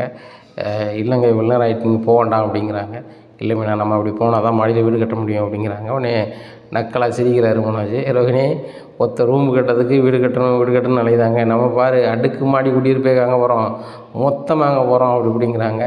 உடனே ஆண்டி பண்டாரம் வந்து கனவு கொட்ட கண்ணு மாதிரியே நீ பண்ணிகிட்டு ஒரு காலமும் அது பண்ண போகிறது கிடையாது, இந்த ஃபர்னிச்சர் கடை வச்சு இவ்வளோ நாள் ஆச்சு, இந்த வீட்டில் வந்து நீ வந்து என்ன செஞ்சுருக்க, ஒன்றும் செஞ்சது கிடையாது, இந்த வீட்டை வச்சு தான் நீ சாப்பிட்டுட்ருக்க, படம் மட்டும் போடுறது குறைவே இல்லை, அந்த புது தம்பதிகள் போட்டியில் கூட நீ வந்து அசிங்கப்பட்டு தான் வந்த, உன் ஃபார்முலா எல்லாமே பீஸ் ஆகி தான் போகுது, கனவு கோட்டை இது பண்ணாத, உழைச்சா மட்டும் தான் வாழ்க்கையில் முன்னேற முடியும், நாங்கள் உழைச்சி கண்டிப்பாக முன்னேறுவோம், கொஞ்சம் லேட்டாகும் அவ்வளோதான் அப்படிங்கிறாங்க. உடனே மீனா சொல்கிறாங்க, ஏங்க அவங்ககிட்ட பேசி நம்ம டயத்தையும் வேஸ்ட் ஆகிட்டு இருக்கீங்க அப்படிங்கிறாங்க. உடனே யோகன்னு சொல்கிறாங்க, எங்ககிட்ட பேசினா அவங்க டைம் வேஸ்ட்டாக அப்படிங்கிறாங்க. ஆமாம், டைம் வேஸ்ட்டு தான், நீங்கள் வேலைக்கு கிளம்பிட்டு வாங்க, போய் சாப்பிட்டு போங்க அப்படிங்க, சாப்பாடு கொடுத்து அனுப்புகிறாங்க. இந்த சூழ்நிலையில் முத்து போனோன்னே விஜய் ஆரம்பிக்காங்க, என்ன மீனா வர வர ரொம்ப துமுறு வாயிட்டு போகுது, வாய் நீளுது அப்படிங்கிறாங்க. அத்தை, வயசாகுதுல அத்தை, அதான் வாய் நீளுது அப்படிங்க. ஆமாடி, ரொம்ப கடுப்பாக இருக்குது உனக்கு, வீட்டில் கூட்டு பொரியல் எல்லாம் செஞ்சு நீ வந்து ரோட்டில் போகிறவங்களுக்கு கொடுக்கணும்னு சொல்லிட்டு உங்கள் வீட்டில் போய் கொடுத்துட்டு வந்துடுற, எனக்கு ஒன்றத்துக்கு வாத சாப்பாடு கொண்டு வாங்கி கொடுக்க அப்படிங்கிறாங்க. உடனே அண்ணாமலை சொல்கிறாங்க, உனக்கு அந்த சாப்பாடாவது வாங்கி கொண்டு கொடுத்தான்னு பாரு, நீ உன் கை காசு போட்டு வாங்கலை, அவள் உழைச்ச காசில் உனக்கு சாப்பாடு வாங்கி கொண்டு கொடுக்கா, இது கொடுக்கணும்னு அவசியமே கிடையாது அவளுக்கு, ஏன் நீ சாப்பாடு கொண்டு வரனா கொண்டு வராட்டம் என்ன செஞ்சிருவேன், அவள் சமைச்சு கொடுக்குறா, அதுவே பெரிய விஷயம், அந்த பிள்ளை சமைக்க மாட்டேன்னு சொன்னால் நீ சமைச்சிருவேன் அந்த வீட்டுக்கு, இல்லை அந்த வீட்டில் வேறு யாரும் சமைச்சிருவாங்களா, யாரும் சமைக்க மாட்டீங்க, யாரும் ஒரு சின்ன வேலையை கூட செய்ய மாட்டீங்க, ஒரு துரும்பை கூட எடுக்க மாட்டீங்க, ஆனால் மீனா எல்லா வேலையும் செஞ்சுட்டு அவள் வேலையும் செஞ்சுட்டு உங்கள்கிட்ட வந்து ஏச்சும் பேச்சும் வாங்கிட்டு இருக்கா. இந்த முத்து மீனா வந்து உங்கள்கிட்ட அனுசரித்து போகிறாங்க, அவங்க இந்த வீட்டில் இருக்கக்கூடாது, மாடியில் வீடு கட்டக்கூடாதுன்னெலாம் நீ பேசிகிட்டு இருக்க, வச்சிட்ருக்க, அவங்க வீட்டிலேருந்து இருக்கக்கூடாதுன்னு நினச்சிட்ருக்க, இதெல்லாம் நடக்க போகிறது கிடையாது பாரு, என்றைக்காவது ஒரு நாள் அவங்க பெரிய ஆளாக வருவாங்க பாரு அப்படிங்கிறாங்க. எப்பா, அவன் பெரிய ஆளாக எப்படிப்பா வந்துடுவான், இப்போ ஒரு கார் ஓட்டிகிட்டு இருக்கான், மிஞ்சி போனால் இன்னொரு கார் வாங்கிடுவான்ப்பா, அவ்வளோதான், அப்பவும் அவன் வந்து வாடகை டாக்ஸி ஓட்டுத ஒரு டிரைவராக தான் இருப்பான் அப்படிங்கிறாங்க. உடனே மாமா ஒழுங்கு மரியாதையாக மனோஜை பேச சொல்லுங்க அப்படிங்கிறாங்க. உடனே விஜயா சொல்கிறாங்க, என்னடி அவன் பேரை சொல்லி கூப்பிட்றா அப்படிங்கிறாங்க. அவர் பேர் அதுதானே, அதுக்கு தானே வச்சிருக்கு அப்படிங்கிறாங்க. உடனே அண்ணாமலை சொல்கிறாங்க, கரெக்டாக தானே சொல்லுதா மீனா, பேர் அதுதான் வச்சுருக்கு அப்படிங்கிறாங்க. ஏங்க இவன் புருஷனை மட்டும் நீங்கள் நம்பலாம், அவன் புருஷனுக்கு மூத்தவங்கள வந்து பேரை சொல்லி கூப்பிடுவானா அப்படிங்கிறாங்க. அத்தை யார் யார்கிட்ட எப்படி நடந்துக்கணும்னு தெரியும் எனக்கு, அவங்கவுங்க நடவடிக்கை வச்சு தான் அத்தை மரியாதை கொடுக்குறது அப்படிங்க. அப்படியாடி அவனுக்கு ரொம்ப தும்பலாகிடுச்சிடி அப்படின்னு கை வாங்க போகிறாங்க. அத்தை இங்கே அத்தைன்னு சொல்லி நான் பேசிகிட்டு இருக்கேன், நீங்கள் கை வாங்குற இடத்துல வேறு யாராவது கை வாங்கியிருந்தாங்களோ நடக்கதே வேறு, அந்த கையை நான் உரிச்சிருப்பேன் அப்படிங்கிறாங்க. பிச்சி அப்படி அரண்டு போய் நிற்காங்க. ரோஹிணி ஆஹா இதுக்கு மேலே மீனாட்ட பேசினா சரி வராது அப்படின்னு சொல்லிட்டு மனோஜ் வாங்க ரூம் போகலாம் அப்படின்னு சொல்லிட்டு ரூமுக்கு போயிடுறாங்க. மனோஜ் நான் ரொம்ப சந்தோஷமாக இருக்கேன் அப்படிங்க. ஏன் அப்படிங்கிறாங்க. இல்லை எல்லாமே நான் நினச்ச மாதிரியே நடக்குது, நீங்களும் பெரிய பிஸ்னஸ்மேன் ஆகிக்கிட்டே இருக்கீங்க, பெரிய ஆளாக வந்துடுவேன்னு சொல்கிறீங்க, நம்மளுக்குன்னு தனி வீடு தனி இது அப்படி இப்படின்லாம் பேசுகிறாங்க. ஏன்னு கேட்டால் நம்ம கிறிஷ் வந்து சென்னைக்கு வந்துட்டான், தனி ஒரு ஸ்கூலில் சேர்க்க போகிறோம். அப்படி இருக்கும்போது மனோஜையும் தனி கொடுத்துன கூட்டி போய்ட்டு நம்ம ஒரு பிரச்சனை கிடையாது, ஆன்ட்டிகிட்டையோ வேறு யார்கிட்டையோ நம்ம பதில் சொல்ல வேண்டிய அவசியம் இல்லை, இந்த முத்துக்கு பயந்து நம்ம இருக்கவே முடியாது, அது சரி வராதுன்னு நினைக்காங்க. நீங்கள் பாரு இதெல்லாம் கொஞ்சம் காலம் தான், என்ன கொஞ்சம் மாறின பிறகு நம்ம வந்து ஃபாரின்லேயே செட்டில் ஆனாலும் செட்டில் ஆகிடுவோம் அப்படிங்கிறாங்க. மனோஜ் அந்தளவுக்கு எதுவும் பண்ண போகிறீங்களா அப்படிங்கிறாங்க. ஆமாம் ரோஹிணி கண்டிப்பாக பண்ண போகிறேன், எனக்கு வந்து 21 நாள் எல்லாம் மாறிடும் அப்படிங்கிறாங்க. இன்னும் மனோஜ் இது 21 நாள்னு சொல்லிட்டு இருக்கீங்க அப்படிங்கிறாங்க. அது ஒரு கணக்கு ரோஹிணி, அந்த கணக்கு 21 நாள் எல்லாம் மாறிடும் அப்படிங்கிறாங்க.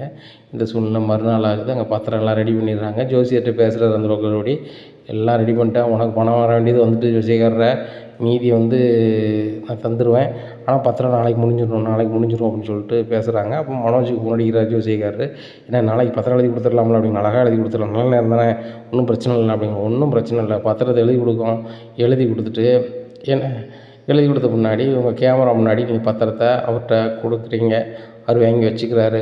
அதுக்கப்புறம் நீங்கள் ஒரு வாரம் கழித்து என்கிட்ட வாங்க, அதுக்கப்புறம் எல்லாம் ஓகே ஆயிரும் அப்படிங்கிறாங்க.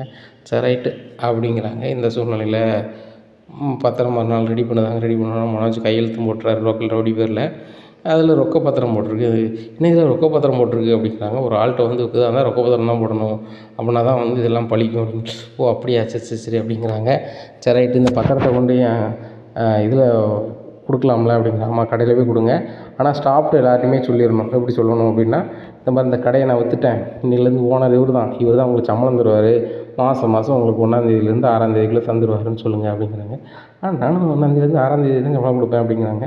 எல்லாம் தான் உங்கள் ஜாதகத்தில் சொல்லுது அப்படிங்க. ஓ ஜாதகத்தில் சொல்லுதுண்ணே அப்படியா அப்படின்னு சொல்லிட்டு நேராக சரி வாங்க அப்படின்னு சொல்லிட்டு நேராக காரில் கடைக்கு போகிறாங்க. கடையில் போய் எல்லாரையும் கூப்பிட்றாரு மனோஜ். சார் சொல்லுங்கள் சார் அப்படிங்கிறாங்க.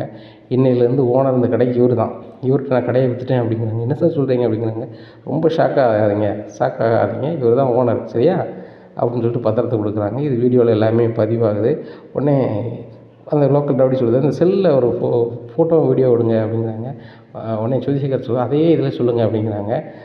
இந்த கடையை வந்து நான் இவருக்கு விற்றுட்டேன், மனப்பூர்வமாக ரொக்க பத்திரம் போட்டு கொடுத்துட்டேன், இனிமேல் கடையோட வருமானமோ இந்த ஸ்டாஃப் எல்லாருமே அவர் தான் பொறுப்பு, இந்த கடைக்கும் எனக்கும் சம்மந்தம் இல்லை, ஏன்னா இந்த கடை இவருக்கு தான், அவர் என்கிட்ட காசு கொடுத்து தான் வாங்கியிருக்காரு, நான் இத்தனை லட்சம் பெற்றுக்கொண்டேன் அப்படி இப்படின்னு சொல்லிட்டு எல்லாத்தையுமே இந்த வாசகத்தில் இருக்கலான்னு சொல்லிடுறாரு.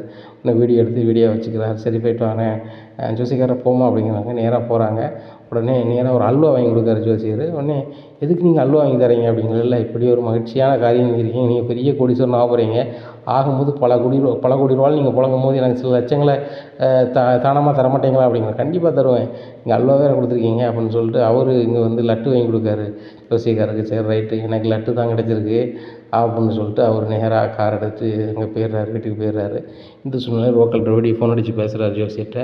பயங்கரமாக பண்ணிட்டேயா அப்படிங்கிறாங்க. பயங்கரமாக பண்ணியாச்சு, உன் பேரில் சொத்தையும் மாற்றியாச்சு, அதுபோக அவன் பேசின வீடியோவும் இருக்குது, நாளைக்கு யார்ட்டையாவது கம்ப்ளைண்ட் கொடுக்க எங்கேயாவது போனால் கூட அதை காமிச்சிக்கலாம், ஒன்றும் பிரச்சனை கிடையாது. ரெண்டாவது உனக்கு ரொக்க பத்திரம் தான் போட்டிருக்கு, இன்னுமே கடை வாங்கட, ஷாப் ஒழுங்காக வச்சு தொழிலை ஜெயின்னு பண்ணு அப்படிங்கிறாங்க. எப்பா இந்த கடையை வாங்கிறதுக்கு பழைய ஓனர்கிட்ட என்னெல்லாம் பாடு பண்ணி அலைஞ்சிட்டு கிடந்த ஒன்றும் நடக்கலை, கடையில் ஜோசியக்காரன் நீ சொன்ன அசால்ட்டு எழுதிட்டானப்பா அப்படிங்கிறாங்க. அதெல்லாம் நேக்கு போக்கா சொல்லணும்ல, அவன் நீ அப்படி நம்புதான், அவனை வச்சு தானே வந்து லாய்க்கு பண்ணியிருக்கு, நீ இந்த கடையை ஆசைப்படுத பண்ணி தந்துட்டேன், இனிமேல் என்கிட்ட வந்தாலும் கூட ஏதாவது தப்பு பண்ணிட்டான், ஜோசியத்தில் நீ சரியாக ஃபாலோ பண்ணலன்னு சொல்லிடுறேன் அப்படிங்கிறாங்க. உடனே சரி ரைட்டு அப்படின்னு சொல்லிட்டு ஃபோன் வைக்கிறாங்க. உடனே மனோஜுக்கு ஒரு ஃபோன் அடிக்கிறாங்க. நான் ஒரு மந்திரம் ஒன்று சொல்கிறேன், அதை நீங்கள் ஒரு 21 நாள் நீங்கள் சொல்லிக்கிட்டே இருக்கணும் அப்படிங்கிறாங்க. ஓ 21 நாள் சொல்லணுமா அப்படிங்கிறாங்க. கடையை ஒரு நாள் கழிச்சு தருவாங்களா 21 நாள் கழிச்சு தருவாங்களா அப்படிங்கிறாங்க. ஒரு வாரம் கழிச்சு போய் கேளுங்க, தந்தா வாங்கிக்கோங்க அப்படிங்கிறாங்க. தந்தா வாங்கிக்கிறேன் சரி அப்படின்ட்டு சொல்கிறாரு. 21 நாள் இந்த மந்திரத்தை சொல்லணும், ஆனால் நீங்கள் வந்து தினம் இதை சொல்லாமல் இருந்தால் உங்களுக்கு வந்து அது நடக்காது அப்படிங்கிறாங்க. ஐயோ சொல்லுங்கள் அப்படிங்கிறாங்க. ரொம்ப கஷ்டமாக இருக்குமோ அப்படிங்கிறாங்க. ரொம்ப கஷ்டம்லாம் கிடையாது, 4 வார்த்தை தான். ஆனால் வந்து ஒரு நிமிஷத்துக்கு ஒருக்க சொல்லிக்கிட்டே இருக்கணும் அப்படிங்கிறாங்க. சரி ரைட்டு அப்படிங்கிறாங்க. இந்த சூழ்நிலையில் சொல்லுங்கள் அப்படிங்கிறாங்க. நான் உங்களுக்கு வாட்ஸ்அப்பில் அனுப்புகிறேன், அதை சொல்லுங்கள் அப்படிங்கிற வாட்ஸ்அப்பில் அனுப்பிடுறாங்க. அதை சொல்லிக்கிட்டே இருக்கார் மனோஜ். இந்த சூழ்நிலையில் வீட்டுக்கு வந்துடுறாரு. உடனே ரோகிணி கேட்குறாங்க, என்னங்க நேரத்தில் வீட்டுக்கு வந்துட்டீங்க அப்படிங்கிறாங்க. ஒன்றும் ரோகிணி, கொஞ்சம் வேலை நடக்குது அப்படிங்கிறேன். அப்படியா சரி சரி அப்படிங்கிறாங்க. இங்கே மனோஜ், என்ன நீ நேரத்தில் வந்துட்ட அப்படிங்கிறாங்க. இல்லைம்மா பிஸ்னஸ் விஷயமா கொஞ்சம் வேலை நடந்துகிட்ருக்கு கடையில் அப்படிங்கிறோம். அப்படியாடா சரி சரி அப்படிங்கிறாங்க. நம்மளும் வராங்க. மனோஜே அப்படிங்கிறாங்க. அப்பா அப்படிங்கிறாங்க. என்ன இன்றைக்கி ரொம்ப சந்தோஷமாக இருக்குது அப்படிங்கிறாங்க. இல்லைப்பா என் வாழ்க்கையில் எல்லாமே மாறப்போகுது அப்படின்னு சொல்லிட்டு நினைக்கிறேன். ஆஹா ஒரு நிமிஷம் வரைக்கும் மந்திரம் சொல்ல சொன்னாரா, இது 2-3 நிமிஷம் ஆகிட்டேன் அப்படின்னு சொல்லிட்டு, இல்லைப்பா நான் யார்ட்டையும் பேச மாதிரில அப்படின்னு சொல்லிட்டு மனசுக்குள்ளேயே மந்திரம் சொல்லிக்கிட்டே இருக்கார். உடனே விஜயா என்னடா அப்படிங்க. ஒன்றும் இல்லைம்மா அப்படிங்கிறாங்க. டேய் உன்னை பார்க்க எனக்கே பயமாக இருக்குடா, என்னெல்லாமோ தனித்தனியாக பேசிகிட்டு இருக்க அப்படிங்கிறாங்க. மனோஜ் நினைக்கிறாரு மனசுக்குள்ளே, 21 நாள் கழிச்சு நான் பெரிய கோடீஸ்வரனாக போகிறேன். அப்போ என் பையன் தான் மனோஜ்னு ஊர் உலகம் பூரா நீங்கள் தம்பட்டை அடிக்க போகிறீங்க. சரி நடக்கட்டும் அப்படின்னு சொல்லிட்டு, ஐயோ ஒரு நிமிஷம் ஆகிட்டேன் அப்படின்னு மறுபடியும் வந்துடுறேன்னு சொல்லிக்கிட்டே இருக்கார். சின்ன பிள்ளை மாதிரி இது பண்ணிக்கிட்டே இருக்கார். சந்தோஷ் ஃபோன் அடிக்கிறாரு. சந்தோஷ் ஃபோனை கட் பண்ணி விட்டுட்டுருக்காரு. உடனே சந்தோஷ் நேராக கடைக்கு போகிறாரு. கடையில் சந்தோஷ் இல்லை. உடனே சரி நம்ம மனோஜ் இல்லை, மனோஜ் எங்க அப்படிங்கிறாங்க. அவங்க வீட்டில் இருப்பாங்க அப்படிங்கிறாங்க. ஓ ஒன்று வேலைக்கு வச்சுருக்கானோ, மேனேஜர் மாதிரி வேலை வச்சுருக்கானே அப்படின்னு சொல்லிட்டு நேராக வீட்டுக்கு போகிறாங்க. வீட்டுக்கு போனால் சந்தோஷம் வராது. சந்தோஷம் பார்த்தோன்னா மனோஜ் வந்து திருப்பிக்கிட்டு இருக்காரு. மனோஜே உனக்கு எத்தனை ஃபோன் அடிக்கும் வரமாட்டேன், கடையில் ஒரு மேனேஜர் கூட வச்சுருப்ப போலே அப்படிங்கிறாங்க. உடனே விஜயா இருக்காங்க, டேய் மனோஜ் என்னடா மேனேஜர் வச்சுருக்கேன்னு சொல்கிறாங்க அப்படிங்கிறாங்க. உடனே உமா பாசையில் ஒன்றும் இல்லை அப்படிங்கிறாங்க. என்ன தம்பி சொல்கிறாங்க அப்படிங்கிறாங்க. ஆமாம்மா நான் கடைக்கு போனேன், மனோஜ் இருப்பான்ட்டு. மனோஜுக்கு ஃபோன் அடிச்சு எடுக்கல. இப்போ கேட்டால் வந்து ஒன்றும் பேச மாட்டேங்க, என்னாச்சு அப்படிங்கிறாங்க. ஒன்றும் தெரியலையே, அவனை ஒத்தியில் பேசிகிட்டு இருக்கான் அப்படிங்கிறாங்க. ஏம்மா எனக்கு தெரிஞ்சதை சொல்கிறேன், ஒரு ஜோசியக்கார்ட்ட என்ன கூப்பிட்டு போனேன் மனோஜ். ஆனால் வந்து அந்த ஜோசியக்காரன் இவன் நம்ம ரொம்பவே நம்புகிறான். ஆனால் ஜோசியக்காரரை பார்த்தா டுபாக்கூர் மாதிரி இருக்குது. அங்கே வரவங்க போகிறவங்களும் அப்படி தான் சொல்கிறாங்க. அவர் பார்க்க நல்லா பேசுவார், ஆனால் நம்மகிட்ட பணம் இருக்குன்னு தெரிஞ்சால் கறந்துடுவார் அப்படி இப்படின்லாம் சொல்கிறாங்க. ஆனால் மனோஜ் அவனை தான் நம்புகிறாங்க அப்படிங்கிறாங்க. டேய் மனோஜ் என்னடா ஆச்சு அப்படிங்கிறாங்கம்மா. ஒரு நிமிஷத்துக்கு ஒருக்க மந்திரம் சொல்லணுமா, நீங்கள் டிஸ்டர்ப் பண்ணாதீங்க அப்படிங்கிறாங்க. டேய் கண்ணா என்னடா ஆச்சு உனக்கு, கடையை நடத்தி நீ பெரிய ஆளாக வருவான்னு நினச்சா இப்படி நீ குழப்பவாதியாக ஆகிட்டியடா அப்படிங்கிறாங்க. ஏம்மா 21 நாள்லம்மா நான் பெரிய ஆளாகிடுவேன், தயவுசெய்து நீ சும்மா இருமா. டேய் சந்தோஷ் அவனை ஃபோன் எடுக்கணும் தப்பாக நினச்சிக்காதீங்க, நான் உங்களுக்கு 21 நாளுக்கு அப்புறம் உங்களை விருந்தே வைக்கிறேன் அப்படிங்கிறாங்க. எனக்கு ஒன்றும் புரியல மனோஜ், அன்றைக்கி வந்தோம்ல, அன்றைக்கி ஒரு டாக்குமெண்ட் ஆஃபீஸில் விட்டு போயிட்டேன், அங்கே தேடி பார்த்தீங்களே அதை பார்த்தியா அப்படிங்கிறாங்க. நான் கோடிக்கணக்கில் பிஸ்னஸ் பண்ண போகிறோம், உன் டாக்குமெண்ட்டை பார்த்தியா வச்சேன் கிடக்கு அப்படிங்கிறாங்க. ஐயோ வண்டி ஆர்சிபியா, பைக் ஆர்சிபியா அப்படிங்கிறாங்க. அதெல்லாம் எனக்கு தெரியாது, நீ போய் அந்த கடையில் இருக்கான்னு பாரு அப்படிங்கிறாங்க. நேராக கடைக்கு போகிறாரு. ஆர்சிபிக்கு மறுபடியும் பாருங்கள், யாரையா நீ என் கடையில் வந்து பிரச்சனை பண்ணிகிட்டு இருக்க அப்படிங்கிறாங்க. இது மனோஜ் கடை தானே, என் ஃப்ரெண்டு கடை தானே அப்படிங்கிறோம். உன் ஃப்ரெண்டு கிடையா, அவன் எப்பவுமே விற்றுட்டான் அப்படிங்கிறாங்க. என்ன சொல்கிறீங்க அப்படின்னு சொல்லிட்டு, விற்றுட்டிங்களா அப்படின்னு சொல்லிட்டு மனோஜுக்கு ஃபோன் அடிக்கிறாங்க. மனோஜ் ஃபோனே எடுக்கல. சரி ரைட்டு, என் ஆர்சிபிக்கு எனக்கு பிரச்சனை மட்டும் போனால் போயிட்டு போகுது, நான் டூப்ளிகேட் எடுத்துக்கிறேன். இவன் என்ன இப்படி இருக்குமா மனோஜ் விற்றுட்டான்னு சொல்கிறாங்க. சரி என்ன பண்ணுறான் அப்படின்னு சொல்லிட்டு நேராக பார்த்து போயிடுறாங்க. இந்த சூழ்நிலையில் முத்துக்கு அந்த அரசியல்வாதி ஃபோன் அடிக்கிறாங்க. ஃபோன் அடித்து இந்த மாதிரி தம்பி கொஞ்சம் ஆஃபீஸ் வரைக்கும் வந்துட்டு போங்க அப்படிங்கிறாங்க. சரிங்க சார் வரேன் அப்படின்னு சொல்லிட்டு போகிறாங்க. அப்போ முத்து கேட்குறாரு, என்ன தலைவர் வர சொல்லியிருக்காரு என்ன அப்படிங்கிறாங்க. ஒன்றும் இல்லை, உன்ட்ட தான் பேசணுமா, ஒரு ஃபங்க்ஷன் இருக்குது, அதுக்கு காருக்கு எப்போ போல அப்படிங்கிறாங்க. அப்படியா அப்படின்னு சரி அப்படின்னு சொல்லிட்டு தலைவரை வணக்கம் அப்படிங்கிறாங்க. தம்பிங்க பாருங்கள், நம்ம கட்சி மாநாடு நடக்க போகுது பார்த்துக்கோங்க, சரிங்களா. ஒரு 150 கார் வேணும், என்ன கட்சி சார்பில் தான் நடத்துகிறாங்க. எனக்கு வந்து அதை கொடுத்துருக்குறாங்க அந்த மாநாடை நடத்த வைக்கிறதுக்கு, என்ன கட்சியிலேருந்து பணம் தான் தராங்க. அதனால் ஒரு காருக்கு எவ்வளோ வேணும் எது வேணும் அப்படின்னு கேட்குறாங்க. ஆனால் மாநாடு எங்கே நடக்க போகுது அப்படிங்கிறாங்க. மாநாடு வந்துட்டு மதுரையில் நடக்க போகுது. என்ன மதுரையில் நடக்க போகுது அப்படிங்கும்போது வந்து சென்னையிலேருந்து மதுரைக்கு போகிறதுக்கு எல்லா அரசியல்வாதியும் போகிறதுக்கு ஒவ்வொரு மாவட்ட செயலாளருக்கும் கார் கொடுக்குறாங்க. என்ன 2 கார் கொடுக்குறாங்க ஒரு மாவட்ட செயலாளருக்கு, மீதி எல்லாம் இது பண்ணுறாங்க அப்படிங்கிறாங்க. சரிண்ணே அப்படிங்கிறாங்க. அவன் தமிழ்நாட்டிலேருந்து எந்தெந்த மாவட்ட செயலர் அங்கங்கே கிளம்புறாங்களோ அங்கேருந்து வரணுமாண்ணே அப்படிங்கிற. ஆமாம் அப்படிங்கிறாங்க. அண்ணே உடனே அதுக்கு எவ்வளோ வரும்னு சொல்ல முடியாதுண்ணே, ஒரு சில இடத்துக்கு தூரம் இருக்கும், ஒரு இடத்துக்கு பக்கம் இருக்கும், அதை பூரா ஆய்வு பண்ணி சொல்கிறேண்ணே அப்படிங்கிறாங்க. சரி தம்பி ஆய்வு பண்ணி சொல்லு, என்ன அண்ணன் சொல்கிறது உன்ட்ட ஒன்று தான், இது கட்சி காசு தான், என் காசு கிடையாது. ஒவ்வொரு காருக்கும் நீ எக்ஸ்ட்ரா ஒரு 5000 வச்சுக்க, என்ன இந்த 150 காருக்கும் நீ எக்ஸ்ட்ரா வச்சுக்க, அப்போனா தான் உனக்கு நல்லாயிருக்கும் அப்படிங்கிறாங்க. இல்லை சார் எனக்கு கரெக்டாக கொடுத்தா போதும் அப்படிங்க. பாரு தம்பி, இவ்வளோ வேறு நீ ஒருங்கிணைக்கணும், இவ்வளோ வேறையும் அந்தந்த மாவட்ட செயலாளர்கிட்ட வைக்கிறதுக்கு நீ போயிட்டாங்களா வைக்கலான்னு வச்சாங்களான்னு கேட்கணும். அதுபோக நீ ஒரு ஆள்கிட்ட எனக்கிட்ட காரை ஓட்டு, நீயே கொண்டு விடு. இப்படி இருக்கையில் வந்து 150 காரை நீ தான் மேனேஜ் பண்ணணும். உனக்கு ஒரு காருக்கு 5000 நான் ரெடி பண்ணி தந்துடுவானே, சரியா. நீ வந்து 150 காருக்கு எவ்வளோ வரும் அப்படிங்கிற லிஸ்ட்டை என்கிட்ட கொடுத்துடணும். நான் ஒரு காருக்கு எக்ஸ்ட்ரா 5000 போட்டு 150 காரு 5000 நான் பெருக்கல்ல தந்துடுவேன். சரியா, அதை நீ வச்சுக்கோ அப்படிங்கிறாங்க. ஐயா ரொம்ப நன்றி அப்படிங்கிறாங்க. இதில் நான் வந்து உனக்கு நன்றி நான் தான் சொல்லணும். நீனும் உன் மனைவியும் நான் நடத்தின இலவச கல்யாணத்துக்கு சூப்பராக பூ கட்டி கொடுத்தீங்க. அதனால தான் எலெக்ஷனில் எனக்கு சீட்டு தந்தாங்க, என்னை ஜெயிக்கவும் வச்சாங்க. கட்சியில் இருந்தால் ஜெயிக்க வச்சாங்க. நான் ₹1 பணம் செலவு பண்ணலை. அந்த அளவுக்கு எல்லாமே கட்சி பார்த்துக்கிடுச்சுன்னு வச்சுக்கோயேன். அதுக்கெல்லாம் காரணம் யார்? நீ தானே. உனக்கு ஏதாவது பிரதிபலன் செய்யணும்ல. தமிழ்நாட்டிலே அதிக ஓட்டில் நான் ஜெயிச்சிருக்கேன். அப்படி இருக்கும்போது நான் தம்பிக்கு ஏதாவது பண்ணணும்னு நினச்சா நீ எதுவும் வாங்க மாட்டேற. அவன் ஃப்ரெண்டுகிட்ட கேட்டேன், முத்துக்கு ஏதாவது நம்ம பண்ணலாமா, அவன் ஏன் பழைய கார் ஓட்டிகிட்டு இருக்கான், ஒரு புது கார் 2 கார் வாங்கி கொடுக்குமான்னு கேட்கும்போது, இல்லைனாச்சி அப்படிலாம் யார்கிட்டையும் அவன் வந்து இலவசமாக வாங்க மாட்டான், அவன் ரொம்ப வீம்பு பிடிச்சவன், உழைச்சி தான் முன்னேறி நினைப்பான் அப்படி இப்படின்னு சொல்கிறாங்க. சரி ரைட்டு, இதுவும் உழைப்பு மாதிரி தான். சரியா, 150 காரை நீ இது பண்ணிட்ட அப்படின்னு சொன்னால் ஒவ்வொரு காருக்கும் 5000 எக்ஸ்ட்ரா தந்துடுவானே. ஏன்னா நீ வாடகை எவ்வளோன்னு சொல்லிடு அப்படிங்கிறாங்க. சரி சார், லிஸ்ட்டு தான் வரலாமா சார் அப்படிங்கிறாங்க.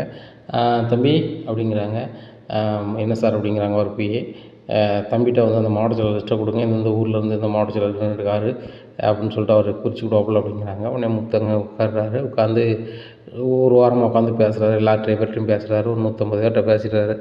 எல்லாருமே கார் இந்த தேதியில் கிடைக்குமா அப்படி இப்படிங்கிறாங்க. கிடைக்குண்ணே அப்படி இப்படின்ட்டு பேசிடுறாங்க. சரி ரைட்டு, உங்களுக்கு வாடகை எவ்வளோ வேணும், இந்த ஊர்லேருந்து இந்த ஊருக்கு, இந்த ஊர்லேருந்து எவ்வளோக்கு, இந்த ஊர்லேருந்து எவ்வளோக்கு அப்படின்னு சொல்லிட்டு கேட்குறாங்க. எல்லாருமே ஒவ்வொரு வாடகை சொல்கிறாங்க. அதுக்கப்புறம் குறித்து வச்சுக்கிறாரு முத்து. குறித்து வச்சுட்டானே 150 காருக்குமே வாடகை எவ்வளோ வரணும் இல்லை குறிச்சிருக்கோம்ண்ணே அப்படிங்க. அதுக்குள்ளே குறிச்சிட்டியா அப்படிங்கிறாங்க. அண்ணே டிரைவர் தொழில் தானே, எனக்கு சின்ன பிள்ளையிலேருந்து வேறு படிப்பு நான் பெரிய அளவில் படிக்கலை, அதனால் நிறைய டிரைவர் தெரியும்ண்ணே அப்படிங்கிறாங்க. அப்படியா, சரி ரைட்டு, எல்லா கார்களும் தம்பி அந்தந்த ஊருக்கு போயிடணும், அது நீங்கள் தான் பொறுப்பு, நான் வேறு யார்கிட்டையும் கேட்க மாட்டேன், முத்து அப்படின்னு உங்களுக்கு ஃபோன் அடிப்பேன். எல்லா காரும் எல்லா மாவட்ட செயலாளருக்கு போய்ட்டுருக்குது நீ என்கிட்ட சொல்லிடணும். அதுபோக எந்த மாவட்ட செயலாளரும் எனக்கு ஃபோன் அடித்து எனக்கு கார் வரல, கட்சியிலேருந்து எனக்கு அது செய்யலை, இதுன்னு எதுவுமே சொல்லிடக்கூடாது, எல்லா காரும் அங்கங்கே போயிடணும் அப்படிங்கிற. சரி என்னாச்சு அப்படிங்கிறாங்க. சரி தம்பி அப்படின்னு சொல்லிட்டு தம்பிகிட்ட ஒரு 10 லட்ச ரூபாயை கொடுங்க, கொடுத்து பெட்ரோல் எல்லாம் போடட்டும் அப்படிங்கிறாங்க. உடனே ரொம்ப நன்றிண்ணே அப்படிங்கிறாங்க. இதில் என்ன நன்றி இருக்குது, முதல்ல எல்லாருக்குமே பெட்ரோலை போட்டு அதை அந்த ஏரியா போகிறதுக்கு இது பண்ணி வச்சுக்கோ, இன்னையிலேருந்து ஒரு 4 நாளில் மீட்டிங் நடக்கும் அப்படிங்கிறாங்க. சரியா அப்படிங்கிறாங்க. எல்லாருக்குமே கூகுள் பேமெண்ட் அனுப்புகிறாரு, ஆன்லைன்லேயே அனுப்புகிறாரு முத்து. எல்லாருக்குமே பேமெண்ட் அனுப்புகிறாரு. அனுப்பிட்டு எல்லோரும் அந்தந்த இடத்துக்கு போயிடணும் அப்படிங்கிற. சரிண்ணே அப்படிங்கிறாங்க. இந்த விஷயத்த வந்து அண்ணாமலை சொல்கிறாங்க, எப்பா எனக்கு ஒரு பெரிய தொகை ஒன்று கிடைக்க போகுதுப்பா அப்படிங்கிறாங்க. என்னப்பா அப்படிங்கிறாங்க. இல்லைப்பா 150 கார் வந்து வாடகை கேட்டிருக்காங்கப்பா அப்படிங்கிறாங்க. உடனே விஜயா சிரிக்கிறாங்க. இவங்ககிட்ட இருக்கிறது 2 ஓட்ட காரு, 150 கார் வந்து இவங்ககிட்ட வாடகை கேட்க போகிறாங்களா அப்படிங்கிறாங்க. இப்போ அம்மா இப்படி காமெடி தான் பண்ணிகிட்ருப்பாங்க, என்னன்னு நீ சொல்கிறத கேளுப்பா அப்படின்னு சொல்லு முத்து, அப்பா எதிர்பார்க்குறேன் சொல்லுப்பா அப்படிங்கிறாங்க. எப்போ ஒரு தலைவருக்கு நாங்கள் வந்து 250 மாலை வந்து 250 ஜோடிக்கு 500 மாலை கட்டி கொடுத்தோம்லாப்பா அப்படிங்கிற. ஆமாம் அப்படிங்கிறாங்க. அந்த தலைவர் தலைமையில் அவங்க கட்சியில் மாநாடு நடத்துகிறாங்களாம். அதில் வந்து எனக்கு 150 கார் வந்து என்கிட்ட கேட்டிருக்காங்க வாடகைக்கு. அவன்கிட்ட 2 கார் தானேப்பா இருக்குது அப்படிங்க. ஆமாப்பா 2 கார் தான் இருக்குது, ஆனால் 150 டிரைவர்கிட்ட பேசிட்டோம்மா, 150 காரு வருது கொண்டு வரேன்னு சொல்லிட்டாங்க.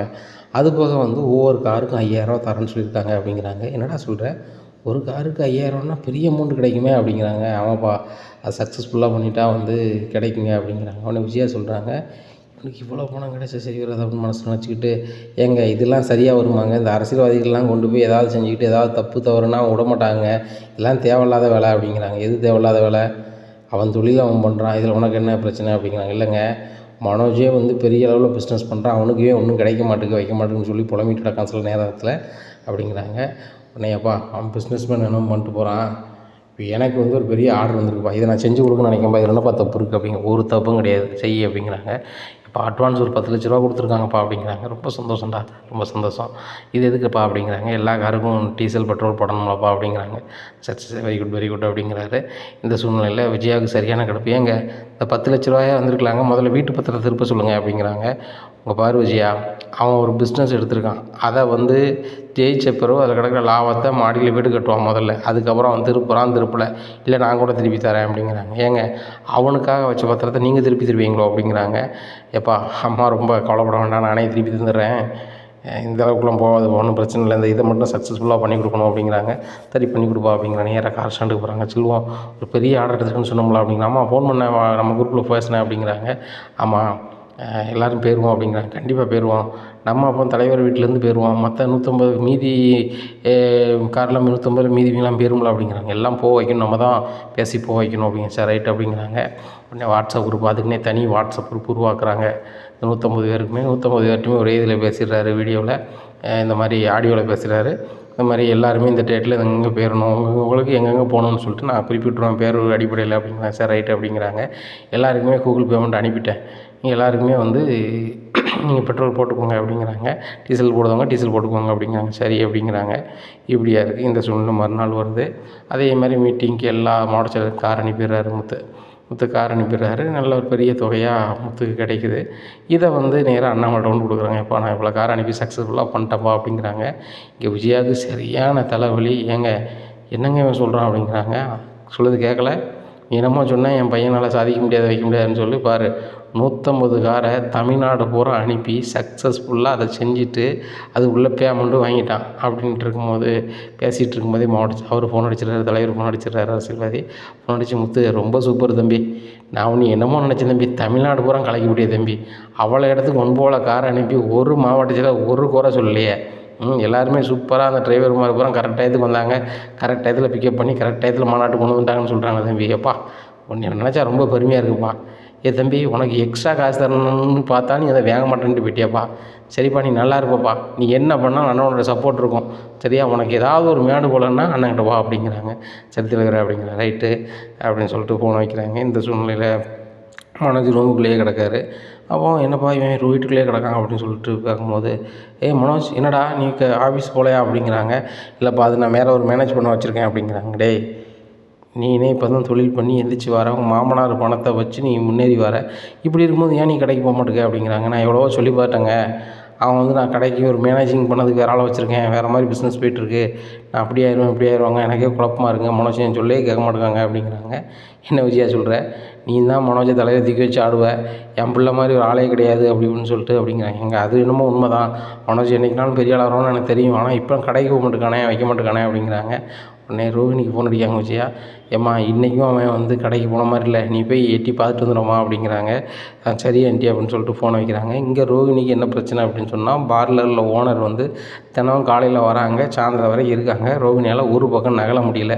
அவங்க பார்லர் ஓனர் வரலன்னா கூட நான் இந்த வேலை பார்க்குற பொண்ணுக்கிட்ட அதை செய்யுங்க இதை செய்யுங்கன்னு சொல்லிட்டு கிளம்பி மனோஜ் கடை வரைக்கும் போய்ட்டு வந்துடலாம். அங்கே வாய்ப்பு இல்லை.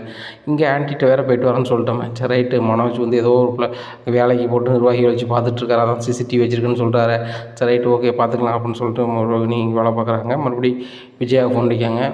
அத்தை நான் வந்து ஃபர்னிச்சர் கடையில் தான் இருக்கேன், ஒன்றும் பிரச்சனை இல்லை அப்படிங்கிற. அப்படியாம்மா சரி சரி, உன் பார்லரையும் பார்த்துக்கோ அதையும் பார்த்துக்கோம்மா, மனோஜ் ஏதோ குழப்பத்தில் இருக்கான், ஒரு வாரம் கழிச்சு கடைக்கு வர மாதிரி நினைக்காத அப்படிங்கிறாங்க. ஒன்றும் இல்லை ஆண்டி நான் பார்த்துக்கிறேன், அது சிசிடிவி வச்சு அவர் பார்க்குறாருல அப்படிங்க. ஆமாம் ஆமாம் பார்க்குறேன் அப்படிங்க. ஏங்க மனோஜ் நீங்கள் என்னமோ சொன்னீங்க அப்படின்னா என்ன சொன்னேன் அப்படிங்க, நீ தான் சொன்னால் போக மாட்டேங்க வாங்கி மாட்டேங்கன்னு சொல்லிட்டு அப்படிங்கிறாங்க. அவங்க அங்கே சிசிடிவி கேமரா வச்சுருக்கானா, அங்கே என்னங்க நடக்குன்னு நீங்கள் அப்படியே பார்த்துட்டே இருக்கானா அப்படிங்கிறாங்க. உடனே முத்து சொல்கிறாரு, அப்படியே பார்த்துக்கிட்டே இருக்கிறதுக்கு தலைவர் எது கடை வைக்கணும், வெளியே நின்று இன்னொரு கடையை பார்த்துட்டே இருக்க வேண்டியதானே, அதை வந்து வியாபாரம் பார்க்கணும் வைக்கணும்லாம் அவருக்கு என்ன இல்லையா அப்படிங்கிறாங்க. டேய் ஒன்றை மாதிரியாடா அவன் படிக்காமல் வைக்காமல் இப்படி லாந்திட்டு இருக்கான், அவன் வந்து பெரிய அளவில் பண்ணுறான் அப்படிங்கிறாங்க. உடனே அண்ணாமலை சொல்கிறாங்க, மனோஜ் வந்து ஒரு முதலீடை போட்டு பணம் எடுக்க முடியாமல் முடிச்சுட்டு இருக்கான், ஆனால் முத்து ₹1 முதலீடு பண்ணாமல் தன்னோட உழைப்பை மட்டும் காட்டி எவ்வளோ பணம் சம்பாதிச்சிருக்காங்க. மாடியில் வீடு கட்ட போகிறான், ஆனால் அதையும் நீ ஏதாவது குறை சொல்லி பார்த்துக்கிட்டே இரு, அது நடக்க தான் போகுது அப்படிங்கிறாங்க. அண்ணாமலை முத்து கிளம்பலாம் அப்படிங்கிறாங்க. அப்பா மீனா வந்துட்டும்பா அப்படிங்கிறாங்க. மீனா வராங்க. அம்மா அப்படிங்கிறாங்க. ஏன் முத்து சந்தோஷமான செய்தி ஒன்று சொன்னானா அப்படிங்கிறாங்க. அவன் மாமா ஃபோன் பண்ணாங்க அப்படிங்கிறாங்க. ரொம்ப சந்தோஷமாக இருக்குமா, அவன் சக்ஸஸ்ஃபுல்லாக பண்ணியிருக்கான், ஒரு மாநாட்டுக்கு இவ்வளோ காரை அனுப்பி அதை சக்ஸஸ்ஃபுல்லாக பண்ணது சாதாரண விஷயம் கிடையாது. நான் கூட நினச்சேன் 150 கார்னால் 150 டிரைவர்கிட்ட பேசணும், 150 இடங்கள்லேருந்து வண்டி கிளம்பிட்டா வச்சுட்டான்னு இப்போதையும் அவன் சக்ஸஸ்ஃபுல்லாக பண்ணியிருக்கானா சாதாரண விஷயம் இல்லை. என்ன மாடியில் வீடு கட்ட போகிறோம், அதில் உள்ள மீதி தொகையை உனக்கு வந்து நகை பண்ணணும்னு சொல்லி முத்து பேசிகிட்டு இருக்கான் அப்படிங்கிறாங்க. உன்னை விஜயா சொல்கிறாங்க, ஏங்க வீட்டு பத்திரத்தை திருப்ப சொல்லுங்கள் அப்படிங்கிறாங்க. உன்னை அண்ணாமலை சொல்கிறாங்க, விஜயா அங்கே பாரு வீட்டு பத்திரம்னுட்டு இருக்காத, வீட்டு பத்திரத்தை திருப்புனா நீ மனோஜ்கிட்ட கொண்டு கொடுத்து எனக்கு ஏன் செய்வேன்னு சொல்லிட்டு தான் நான் இன்னும் அந்த பத்திரம் கையில் வராமல் இருக்குது அப்படிங்கிறாங்க. ஏங்க அதுக்காக வீட்டு பத்திரம் திருப்பாமல் இன்னொருத்த அடவுலேயே இருக்கணுமோ அப்படிங்கிறாங்க. உடனே முத்து சிரிக்கிறாரு. உடனே அண்ணாமலையும் சிரிக்கிறாங்க. மீனா டவார்னு சொல்லிடுறாங்க, அத்தை அந்த வீட்டு பத்திரம் திருப்பி எவ்வளோ நாளாக வச்சு என் பீரோவில் தான் இருக்குது அப்படிங்கிறாங்க. இதை கேட்ட விஜயா, எப்படி என் வீட்டு பத்திரம் உன் பீரோவில் இருக்கணும் அப்படிங்கிறாங்க. மாமா தான் கொடுத்தாங்க அப்படிங்கிறாங்க. உன் மாமா கொடுத்தா நீ வாங்கி வச்சுப்பியோ அப்படிங்கிறாங்க. அண்ணாமலை சொல்கிறாங்க, உங்கள்கிட்ட இருந்தால் பத்திரமா இருக்காதுன்னு சொல்லி தான் மீனாட்டை கொடுத்து வச்சுருக்கேன் சரியா, நீ வீட்டு பத்திரத்தை திருப்பணும்னு சொல்லும் போது நானும் முத்து எதுவும் சொல்லாமல் இருக்க காரணம் இதுதான். திருப்பிட்டாங்க அப்படின்னு தெரிஞ்சால் மனோஜ் வந்து எனக்கு பணம் வேணும் அதை அடை வச்சு தானே நீ கொடுத்துருவேன், அதனால தான் உன்கிட்ட சொல்லலை. மற்றபடி பத்திரமா தான் இருக்குது. மீனா நான் கேட்காம விஜயாட்ட அந்த பத்திரத்தை கொடுக்கக்கூடாது அப்படிங்கிறாங்க. சரிம்மா அப்படிங்கிறாங்க. இங்கே அண்ணாமலையும் முத்துவும் வந்து போயிட்டு வரோமா, அந்த கான்ட்ராக்டுக்காரரை பார்த்து பணத்தை கொடுத்து வந்துடுறோம், செங்கல் எல்லாத்துக்குமே பணத்தை கொடுத்து வந்துடுறோம் அப்படிங்கிறாங்க. சரிம்மாம்மா அப்படிங்கிறாங்க. இந்த சூழ்நிலை அந்த கொத்தனார் வர சொல்லிடுறாங்க. மீனா பார்க்குறாங்க. சரிம்மா நானும் வேலையை ஸ்டார்ட் பண்ணிடுறேன். முத்து ஃபோன் அடித்தாங்க, முத்துவும் அவங்க அப்பாவும் இந்த மாதிரி செங்கல் எல்லாத்துக்குமே பணம் கொடுத்தாங்கன்னு சொல்லிட்டு அப்படிங்கிறாங்க. ஆமாம் அப்படி இப்படின்ட்டு இருக்காங்க. இந்த சூழ்நிலை எல்லா பொருட்களும் வந்து இறங்குது. இங்கே விஜயாவுக்கு ரொம்பவே கடுப்பாக இருக்குது. இங்கே மனோஜ் வீட்டில் உட்காந்துட்டே கேமராவை பார்த்துட்ருக்கான், வச்சிட்ருக்காங்கிறாங்க. ஆனால் அவன் ஒன்றுமே செய்யாமல் ஒரு தொழிலுமே பண்ணாமல் இவ்வளோ பணம் சம்பாரித்து மாடியில் போய்ட்டு கிட்ட போகிறான். இது எப்படி தடுக்கிறது வைக்கிறது ஒன்றும் புரிய மாட்டேங்க அப்படி இப்படின்னுட்டு இருக்கும்போது டேய் மனோஜ் அப்படிங்கிறாங்க. என்னம்மா அப்படிங்கிறாங்க. அவன் மாடியில் ரூம் கட்ட போகிறான், நீ என்னடா இப்படியே இருக்க அப்படிங்கிறாங்க. ஏம்மா கெட்டுனா கெட்டு போகிறாம்மா, அவன் வந்து 2 ரூம் கட்டுவானாம்மா அப்படிங்கிறாங்க. டேய் என்னடா சொல்கிற, ஏற்கனவே இந்த வீட்டை விட்டு அனுப்பணும்னு நினச்சிட்ருக்கோம், அவன் போகவே மாட்டான்டா கெட்டுனா அப்படிங்கிறாங்க. எதையாவது பண்ண இதை தடுத்து நிறுத்துட்டா அப்படிங்கிறாங்க. ஏம்மா நான் பெரிய ஆளாக போகிறேன், இதெல்லாம் ஒரு சின்ன வீடுமா அப்படிங்கிறாங்க. டேய் அம்மா பேரில் இருக்க வீடுடா இது அப்படிங்கிறாங்க. ஏம்மா நான் தான் சொல்கிறேன், நம்ம 21 நாளில் பல கோடி ரூபா நமக்கு வரும்போது பெரிய ஆளாக போகிறோம் அப்படிங்கிறாங்க. எங்கள் விஜயாவுக்கு பயங்கர சந்தோஷம். அப்படியாடா அவக்கண்ணா அப்படிங்க. ஆமாம் அப்படிங்கிறாங்க. ஒருவேளை ரோஹினியோட அப்பா பேசிட்டாரோ, அப்படி தான் பேசிட்டு போகிறா தான் 21 நாள் கரெக்டாக சொல்கிறான், ஜெயில் விட்டு வெளியேற போகிறார் போல அப்படின்னு சொல்லிட்டு. டேய் எப்படியாவது பெரிய ஆளாக இருடா, அந்த முத்து மீனா முன்னாடி மட்டும் தோற்றுதாடா அப்படிங்கிறாங்க. ஒரு நாளும் தோக்க மாட்டோமா, முத்து மீனாலாம் எனக்கு காமெடி பீஸுமா அப்படிங்கிறாங்க. அப்படியா சரி அப்படிங்கிறாங்க. இங்கே அப்படி ஒரு வாரம் பரண்டு போயிடுது. இந்த சூழ்நிலையில் மனோஜ் வந்து நேராக கடைக்கு போகிறாரு. கடைக்கு போய்ட்டு என்னன்னாச்சு, இன்றைக்கி டைம் முடிஞ்சிச்சுல அப்படிங்கிறாங்க. ஆமாம் டைம் முடிஞ்சிச்சு, சாப்பிட போகிறேன் அப்படிங்கிறாங்க. சரி கல்லா விட்டு இருந்தீங்க, நான் உட்கார போகிறேன் அப்படிங்க. நீ உட்கார போறியா, என்கிட்ட நீ உட்கார போறியா அப்படிங்க. என்னையா சொல்கிறீங்க, என் ஜாதகத்தில் சரியில்லைன்னு தானே எழுதி வந்திருக்கேன், இப்போ நீங்கள் என்ன இப்படி சொல்கிறீங்க அப்படிங்கிறாங்க. இங்கே பாரு தம்பி, இந்த செராக்ஸ் இப்படி ரொக்க பத்திரம் நான் போட்டு தந்துட்டேன், கடை என் பேர் இருக்க, கடையை காலி பண்ணு அப்படிங்கிறாங்க. என்னையா சொல்கிற, கடையை காலி பண்ண மாட்டியா, என்ன நினச்சிட்டு இருக்க அப்படி இப்படின்ட்டு இருக்கும்போது ஸ்டாஃப்லாம் கூப்பிட்றாங்க. இவனை வெளியே அனுப்புங்க அப்படிங்கிறாங்க. மனோஜ் வெளியே போயா அப்படிங்கிறாங்க ஸ்டாஃப் எல்லாருமே. ஏய் நான் தான்டா உங்கள் முதலாளி அப்படிங்கிறாங்க. சார் நீங்கள் தான் சொன்னீங்க நான் அவர்கிட்ட கடையை விற்றுட்டேன், நீங்கள் இன்னும் அவர் தான் ஓனர்னு சொன்னீங்க, அவர் தான் எங்களுக்கு ஒரு வாரமாக எங்களுக்கு ஓனராக இருக்கார், நீங்கள் வந்து முன்னாள் ஓனருங்க, நீங்கள் வெளில போங்க அப்படிங்கிறாங்க. அவன் என்னை ஏமாற்றி வாங்கிட்டான் அப்படிங்கிறாங்க. என்ன சார் சொல்கிறீங்க அப்படிங்கிறாங்க. உடனே அந்த லோக்கல் ரவுடி சிரிக்கிறார். ரொம்ப சூப்பராக இருக்குது, ரொக்க பத்திரம் போட்டு வந்துட்டு பணத்தையும் வாங்கிட்டு இப்படி சொல்லுத, சரி சூப்பர் தான் அப்படி இப்படின்னுட்டு இருக்காங்க. என்னை ஏமாற்ற பார்க்கிங்களா, நான் இப்போ நான் ஜோசியக்கார்ட்ட போகிறேன் அப்படின்னு சொல்லி ஜோசியக்கார்ட்ட போகிறாங்க. ஆனாச்சு நீங்கள் சொன்னதெல்லாம் நான் கேட்டேன், ஆனால் அந்த நீங்கள் அனுப்புனாலும் அப்படி இல்லை, ரொம்ப மோசமாக இருக்கார், இப்போ கடையை தர மாட்டேன் என் பேரில் இருக்குன்னு சொல்கிறாரு அப்படிங்கிறாங்க. தம்பி என்னாச்சு, நீங்கள் யார் அப்படிங்கிறாங்க.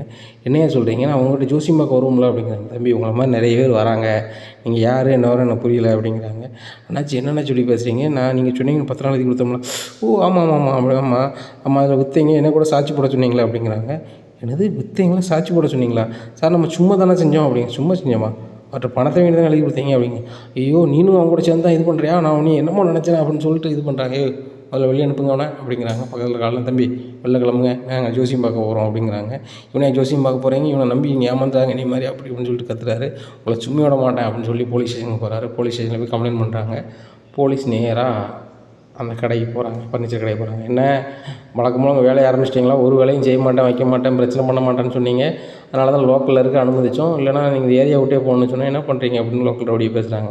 சாருங்க பாருங்கள், இப்போ எந்த பிரச்சனையும் பண்ணுறது கிடையாது, இந்த கடையை விலை கொடுத்து வாங்கியிருக்கேன், என்ன இதை நான் நடத்துகிறேன், இப்போ இல்லைன்னா சார் பிரச்சனை அப்படிங்கிறாங்க.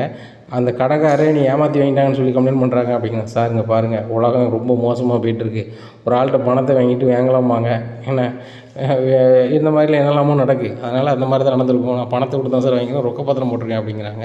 இந்த டாக்குமெண்ட்டை பாருங்கள் சார் அப்படிங்கிறாங்க. கொடுக்குறாங்க போலீஸ்கிட்ட. போலீஸ் படித்து பார்த்துட்டு வருவான் பண்ணிக்கிறாங்க. சார் இதெல்லாம் பொய் சார் அப்படிங்கிறாங்க. பொய்யா, பத்திரம் போட்டு கொடுத்துருக்கேன், கையெழுத்து போட்டிருக்கேன் அப்படிங்கிறாங்க. உடனே ஜோசியக்கார் பின்னாடி வரா. சார் நான் தான் சாட்சி போட்டேன், எனக்கு இப்போ தான் அந்த கடைக்காரர் ஃபோன் அடித்தார், இவர் வந்து பணத்தை வாங்கிட்டு எழுதி கொடுத்தாரு அப்படிங்க. சார் இவங்க எல்லாருமே கூட்டுக்கலவாணி சார், இந்த ஜாதகார்ட்ட தான் வந்து நான் வந்து எனக்கு ராசியர் இல்லைன்ட்டு போனேன், அவர் வந்து இப்படி மாற்றி கொடுத்தா சரியாயிருன்னு சொன்னார் அப்படிங்கிறாங்க. சார் நம்ம ஆள் உழம்புறான் சார், என்கிட்ட வர கஸ்டமர் தான் ஒரு ஆள்கிட்ட விற்கணும்னு சொன்னார், நான் தான் இவரை பார்த்து விட்டேன், விற்றாங்க, நான் கூட சாட்சி போட்டிருக்கேன் சார், அது போக அண்ணாச்சி உங்கள்கிட்ட வீடியோ இருக்குல்ல அப்படிங்கிறாங்க. ஆமாம் சார் இதை பாருங்கள் அப்படிங்கிறாங்க. மனோஜ் பேசுறது அப்படியே இருக்குது. என் சுயநலவோட இந்த பத்திரத்தை எழுதி கொடுக்குறேன், இவ்வளோ அமௌண்ட்டை வாங்கிட்டு இந்த கடையை அவருக்கு எழுதி கொடுக்குறேன், இன்னையிலேருந்து கடை ஓனர் அவர் தான், நான் கடையை அவர்கிட்ட விற்று விட்டேன் அப்படின்னு சொல்லி அதில் வாக்கியம் இருக்குது. இதை பார்த்துட்டு போலீஸ்காரங்க சொல்கிறாங்க, ஓ என்ன எங்கள் நேரத்தை வீணாக்குறீங்களா மனோஜ், நீங்கள் தான் தெளிவாக சொல்லியிருக்கீங்களா, பத்திரமும் போட்டு கொடுத்துருக்கீங்க, அது போக இந்த வீடியோலையும் பேசியிருக்கீங்க, இந்த கடைக்கு எனக்கு சம்மந்தம் இல்லை, நான் ஓனர் இவர் தான் சொல்லி நம்ம ஒன்றுமே செய்ய முடியாது, நீங்கள் போய்ட்டு வாங்க அப்படிங்கிறாங்க. சார் கடையை வாங்கி கொடுங்க சார் அப்படிங்கிறாங்க. நீங்கள் எத்தனை டிகிரி படிச்சிருக்கீங்கன்னு சொன்னீங்க சார்? 4 டிகிரி. நாள் இல்லை, நீங்கள் 40 டிகிரி படித்தாலும் ஒன்றும் செய்ய முடியாது. முதல்ல கடையை விட்டு வெளில போங்க. இன்னுமே நீங்கள் ஓவராக அந்த கடையில் ஏதாவது பிரச்சனை பண்ணிங்கன்னா கடை ஓனர் அவர்கிட்ட வந்து கம்ப்ளைண்ட் வாங்கிட்டு உங்களை உள்ள அடைச்சிருவோம் அப்படிங்கிறாங்க. சார் கடை ஓனரே நான் தான் அப்படிங்கிறாங்க. டேய் நீ லூஸா இல்லை வெளில போ அப்படிங்கிறாங்க. சார் போக முடியாது அப்படிங்கிறாங்க. போக முடியாதா? சார் ஒன்று செய்யுங்க, இனிமேல் நீங்கள் கம்ப்ளைண்ட் கொடுங்க, நான் வந்து உள்ளடைக்கேன் அப்படிங்கிறேன். சார் இல்லை சார், பழைய ஓனர் அவர் மேலே கம்ப்ளைண்ட் கொடுக்க மனசாட்சி ஊற்றுது சார், அதனால் அவர் வெளில மட்டும் அனுப்பிடுங்க அப்படிங்கிறேன். டேய் கடையை வாங்கின ஆள் வந்து முன்னாடி ஒரு மாதிரி இருந்தார், இப்போ நல்ல மனுஷனாக மாட்டார் நினைக்கிறேன், உன்னை வெளில போக சொல்கிற, ஒழுங்காக வெளியே போ அப்படிங்கிறாங்க. இல்லை சார் போக முடியாது அப்படிங்கிறாங்க. போக முடியாதா? போகிறையா இல்லை ஒரு கேஸை போட்டு உள்ளடைக்கிட்டா அப்படிங்கிறாங்க. சரி சார் போயிடுறேன் அப்படின்னு சொல்லிட்டு ரொம்ப மன வருத்தமாக வீட்டை பார்த்து போகிறாங்க. வீட்டில் போய் ரொம்பவே சோகமாக இருக்காங்க. மனோஜ் என்னடா ஆச்சு அப்படிங்கிறாங்க. ஒன்றும் இல்லைம்மா அப்படிங்கிறாங்க. என்னடா ஆச்சு சொல்லுடா அப்படிங்கிறாங்க. இந்த சூழ்நிலையில் ஒன்றுமே சொல்லாமல் அமைதியாகவே உட்காந்துட்ருக்காங்க. என்னடா மனோஜ் சொல்லுடா அப்படின்னு இருக்காங்க. அண்ணாமலையும் கேட்குறாங்க. ஒரு பதிலும் சொல்ல முடியல. நம்ம கடையும் போயிடுச்சு, எல்லாம் அக்கௌண்ட்டில் பணமும் போயிடுச்சு, இவங்க கிரெடிட் கார்டில் எடுத்து லோனை கட்டணும்.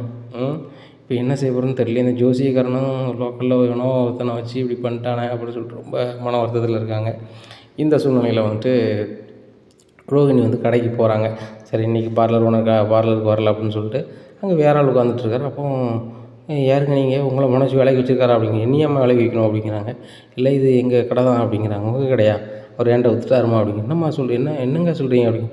ஏம்மா ஒவ்வொருத்தட்டையாக பதில் சொல்லிக்கிட்டு இருக்க முடியாது. இந்த கடையை வாங்கி 1 வாரம் ஆச்சு சரியா, அவங்க வீட்டுக்காரி இவ்வளோ அமௌண்ட்டுக்கு வித்துட்டாரு, நான் பிடிங்க பத்திரம் வெளில கிளம்புங்க அப்படிங்கிறாங்க. சார் அப்படி விற்க வாய்ப்பு இல்லை அப்படிங்க. ஏம்மா அங்கே பாரு, இப்போ தான் வந்து போலீஸ் வரைக்கும் உங்கள் வீட்டுக்காரர் கூப்பிட்டு வந்திருந்தார், அவர் இப்போ விற்றுட்டு மறுபடியும் கடை வாங்கணும்னு இருக்கார். நீங்கள் எங்கள் கடை இங்கே, இப்போ நான் வந்து போலீஸுக்கு ஃபோன் அடிக்க தவிர வேறு வழி தெரியல அப்படின்னு சொல்லிட்டு போலீஸுக்கு ஃபோன் அடிச்சிடுறாங்க. போலீஸ் வந்துடுறாங்க. ஏம்மா உங்களுக்கு என்னம்மா பிரச்சனை, உங்கள் வீட்டுக்காரர் இப்போ தான் வந்து விற்ற கடையே வேணும்ன்ட்டு நின்றார், இப்போ நீங்களும் வந்து நிற்கிங்க, பேசாமல் கடைக்காரர் நீங்கள் ஒரு கம்ப்ளைண்ட் கொடுங்க, நாங்கள் வந்து இவரை ரிமாண்ட் பண்ணுறோம் அப்படிங்கிறாங்க. இந்த சூழ்நிலையில் அவர் ஒரு கம்ப்ளைண்ட் கொடுக்குறாங்க. நேராக ரோகிணியை ஒரு லேடி போலீஸ் வந்து கூப்பிட்டு போகிறாங்க. இப்படி இருக்கும்போது ஸ்டேஷன்லேருந்து ஃபோன் அடிக்கிறாங்க.